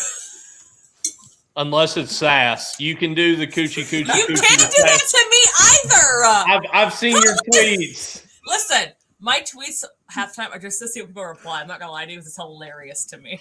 So my face hurts. We My need an face overhaul. hurts. I vote for a redo. I like tweeting shit that gets it like its reactions because it's funny. Oh, Hammer, you are a treasure, my guy. I know. We love the The Hammer. fact you and T connecting on it on X is the greatest thing that's ever happened to Heavy Poor Sports. Oh, my face hurts. Okay, Slindy, you're next. I ain't got shit after that. Are you kidding me? You give up? You just quit? You have a last last call? I can't follow that. And then Colin Cooper like, I seen your tweets. Like, I've got nothing. Hey, okay. whoa. I have nothing except my 4 empty cans and a water bottle. All right. So like that's all you're getting from me. All right. How about we go outside the show? Drew, what you got? You got a last call? What's the requirements of it? So Anything you want. whatever you want. We Get have something one trivial. rule. Get something trivial to complain about. Basically, Yes, just Rando Not made that the anything mistake that of you telling said me I was could trivial, say Hammer. whatever I Those are wanted all- to. please. They're I legit don't bring complaints. up politics. That's all. My only rule. All right. No politic. But Yeah. anything you want. I was watching the show before I joined and heard you guys smack talking on the Masters and golf. I found that crazy. Okay. Come on, bring it. No. Well, and then you were hyping up NASCAR, like NASCAR's your thing, golf is our thing, I guess. True. You know? Yes. There are seasoned whites and there are not seasoned whites. And those of us that are seasoned are golfers. Those of us that are not like to watch shit go round and round. Listen. I put plenty of Lowry's and shit on my chicken. All right, there ain't nothing wrong with my so seasoning. Funny. Now with that, I'll agree on the baseball thing. Like when I was growing up, I loved baseball because the Cardinals were great. I saw them win a World Series. If you guys remember David Freese's home run in Game 6, I was there, and we actually went to the same high school together, so that was dope. So I agree with Rando's point on baseball, but then he was shitting on golf, but then hyping up NASCAR, and I'm like, well, I've watched TV the last 3 days watching the Masters. I'm hyped to watch it in the morning, but I won't be watching NASCAR. Well, that's your problem. You're going Is it a 200 miles problem around. with you, Maybe it's your problem. Have you been in a car like leaning outside 200 No. miles an hour, ripping and gripping? That's I'd what be I'm saying. Like Scared as shit. exactly, no one's scared to go whack a ball, and the worst thing that happens, it goes in the lake. Brother, If you drive that car wrong, you are gonna die. I would Okay. rather die in that car than top the fuck out of a golf ball in front of 4 of my friends. You're outside of your mind. If you don't raise hell and praise Dale, you aren't a real American. Okay, that's all I gotta say. I love NASCAR because you can drink there and there's not another person there not drinking there. I've never met a person that has been to AA that was also at NASCAR. They don't exist. You are either fucked up and at a NASCAR event or you're just not at it. My bad, whatever. Drew. You keep going. This is your moment. No, Plus, that's all we got. have flyovers and the national anthem. What else do you That's want? true. All right. I just had to push back on the start of the show from Rando. That was all. Yeah, that's fine. I appreciate that. You're never going to be on again, but thanks for I your did time. do a hot lap and a cop car. I wanna today. hear That it. was pretty fun. I'll always remember it. T, what's your final call, my guy? Bacon packaging. We gotta fix it. Please. Bacon. Please. We gotta fix bacon packaging. Yes. Yes. Like Yes. you open that junk and you gotta cook the whole thing of bacon. Like I don't need to eat the whole thing. Give me I want something like that's 2 resealable. slices. That's it. I gotta take it out and fold it and put it in a Ziploc and all this to try to preserve it. Yep. Fix the packaging for your bacon. People, Yep. everybody loves bacon, so why is this not getting its appropriate attention. You can buy microwavable bacon. It's already cooked. You still What the nuke it, and then it's No! fine. What is wrong with you? No, bacon Rando. packaging. The packaging. he's You open definitely it talking and then about it's not resealable. I don't cook it however you want. You got to be able to reseal the stuff, and you can't. Like, and bacon is a national Microwavable treasure. Bacon, Rando? Are you joking me? Bacon is a saying, national treasure, and bacon needs appropriate packaging. Fix it. Facts. Big pork. Cullen, last call. What is it? Listen, man, I hate to go here. Do it. Oh, Do no. it. Oh, no. Do it. If you're going to claim to know something, you got to know it. And you also give credit to sources. Like there's no reason in this day and age that people are out here claiming stuff that are 15, 20 minutes old. I don't. Hand to God. Oh, Cullen, you have to do the show more often. Not proud, man enough to say it. If it's my information, I'll give it to you. If it's not, I'll tell you that so-and-so gave it to me first. Because that alleviates me from being fucking wrong. Like, maybe I'm the idiot. I don't know. But the other thing that I'm going to get into. Oh, God. No. This one's a good one. Okay. I don't see any of it anymore, and I'm glad, but nothing, and I mean nothing but respect for all of you guys that get on here and do this all the time. Like, it's people get on here, they spend their time, they spend their energy. Like, you guys are entertaining, you guys are smart, you guys have a lot of really, really good opinions, a lot of knowledge in each of your own world, and people just view this as like just filling a void. It's an art. Like, you guys getting on here and being able to talk to a screen, to a camera. People don't realize how difficult it is to do what each of y'all. Holy shit! I about lost my mic. Again? To listen, I can't afford like a stand, and by can't afford, I mean I'm too retarded. So I've just got this thing just free. It's a free for all. But no, Rando said it earlier. I've told Rando I would get on here a dozen times, and it's just so difficult. And you guys got kids, you guys got jobs. It is so difficult to create time to get on something like this. And I love getting on and watching you guys and listening to you all because, again, like, there's a very small percentage of people that actually know what the fuck is going on. And there's people that try to act like they know what's going on. And then there's people that are willing to just get on here and just talk, be entertaining, be cool, be funny.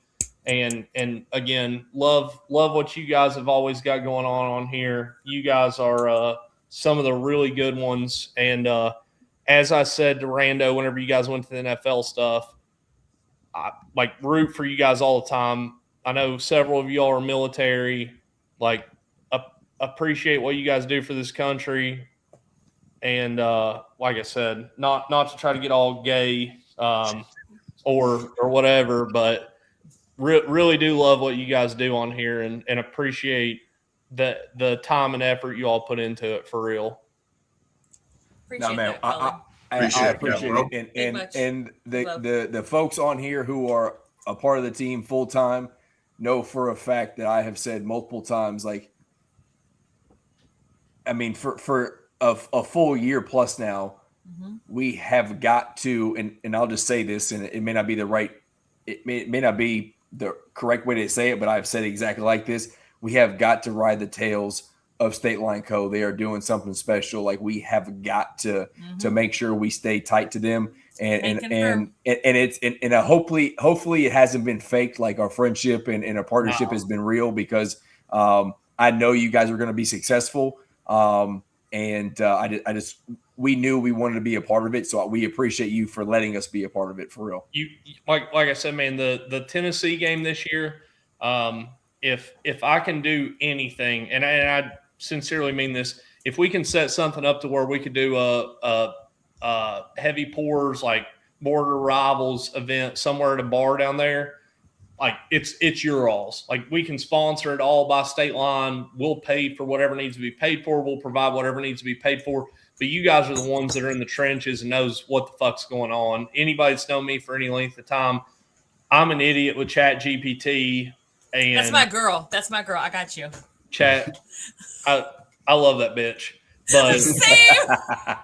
But no, you guys are awesome. And like I said, you guys don't have to ride any coattails. Y'all are A1 from day one as far as we're concerned. So we just got to figure out a way to offer more Tennessee stuff for these poor souls in the center. It's the important stuff. Richie, that's the plan. That's the plan. We're gonna try to work that out. Yeah, for sure. I'm trying to get the chat back up on here, but unfortunately, like I said, a couple extra ones. T and Hammer, if you guys will shoot me a DM, even on State Lines, Twitter, like shirt size and an address, the white and orange polos are nasty. I hate that I love them so much. I wear it all the time, and I'll send you guys some of the dad hats and then some of the T-shirts. And I'll if either one of you hunt or anything like that, love to send you guys some camo hats that aren't like team specific or anything like that. But it's free to you guys. Y'all have been awesome for us. Yeah, T Rock's is small, so if you have any of those, he'll definitely appreciate that. You got to do things when you got a bald head. You find ways to compensate. I've As soon as I got out of the Marine Corps, I grew this thing out and I started wearing extra small shirts. So I've seen Rando without a shirt on, so it's all you got to get in where you fit in. Yeah, buddy. So here's what I gotta say before we end this thing. My last call is, and this happened to me a few times recently, and it's been my pet peeve for a long time. But it happened to me like back to back, and I legitimately want to lose my mind.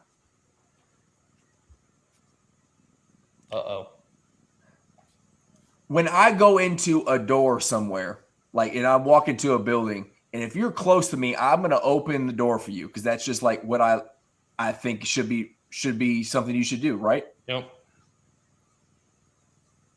If you walk through that door and don't say like thank you or acknowledge me, I should be able to rip your ass right back through that door. Yep. Let's try this again. Yeah, no. Oh damn it! Now I thought of one. Okay. Hold on a second. It happened to me. I was going into the gym and I saw somebody walking not like a long distance. I'm not trying to be obnoxious, like you're 30 feet away, but you're within 6 feet. I open the door, I let you go through, and you just walk through the door like you didn't acknowledge me, and I didn't say nothing. And I was leaving the gym, and same thing, opened the door, and they just walked through, and I was like, "You're welcome." And they looked at me like I was insane. Yes, I do that. I'm like, hold on a second.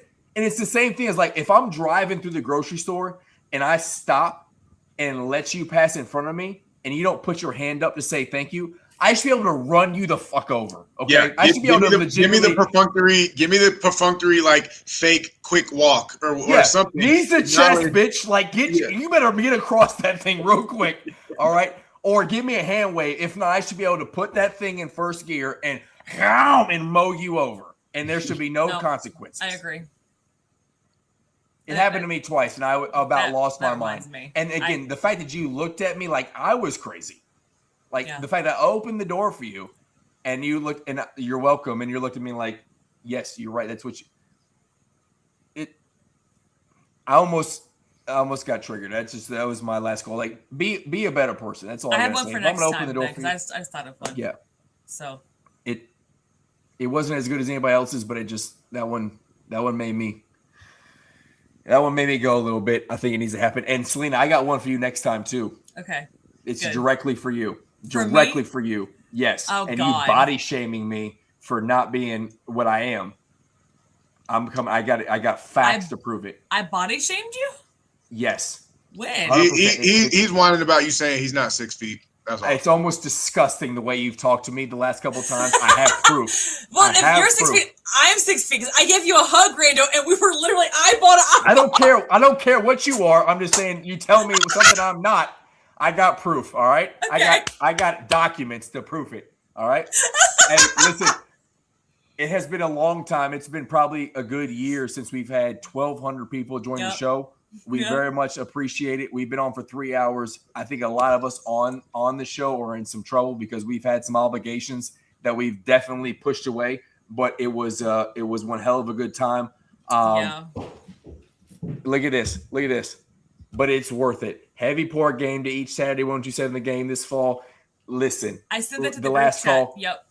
Coach Evans, 100%. I'm about it. You just let me know how we figured out. That was the one bright spot that I've had in the first year that we did AllUKBall was doing the shows for you and with you. So we 100% do it. Thank you, everybody who joined the show. Again, repost it. This thing's still live. We got to 1,000 views. We got 4 hoodies. We got 4 hats that are going to go out. Eventually, we'll figure that out. But thank you so much. Before we go, let me drop this on. We got the Heavy Pour Sports merch that T and Hammer got on right now. You scan that QR code. You go Heavy Pour 15, Heavy Pour Sports 15 or Heavy Pour 15. Which one is it, Selena? Heavy Pour 15, I think, gets you 50% off and free shipping. Yeah. And then, of course, we got the guy on here, the State Line Co. QR code. Scan that thing. AllUKBall 25, get you 25% off. You can get listen, you don't sell this one enough, Cullen. The auto is the best hat you have on the website, and I might be biased. It fits my head the best, but this is the best hat, Kentucky hat at least, you have on the website. AllUKBall 25% off, and the most guaranteed way to get you shipping straight to your house, depending on where you live. But for real, Drew, thank you so much. Appreciate you having me on. Yeah, buddy. There you go. I'm on here right now. I'm going to get some stuff. Appreciate you guys. Yeah, man. Hey, Drew, thanks for coming on and giving us your ball knowledge, man. I appreciate it. Thanks, yeah, we'll have you on for sure a couple more times as we go through portal season and as we get into football and basketball season. Thanks, but Matt.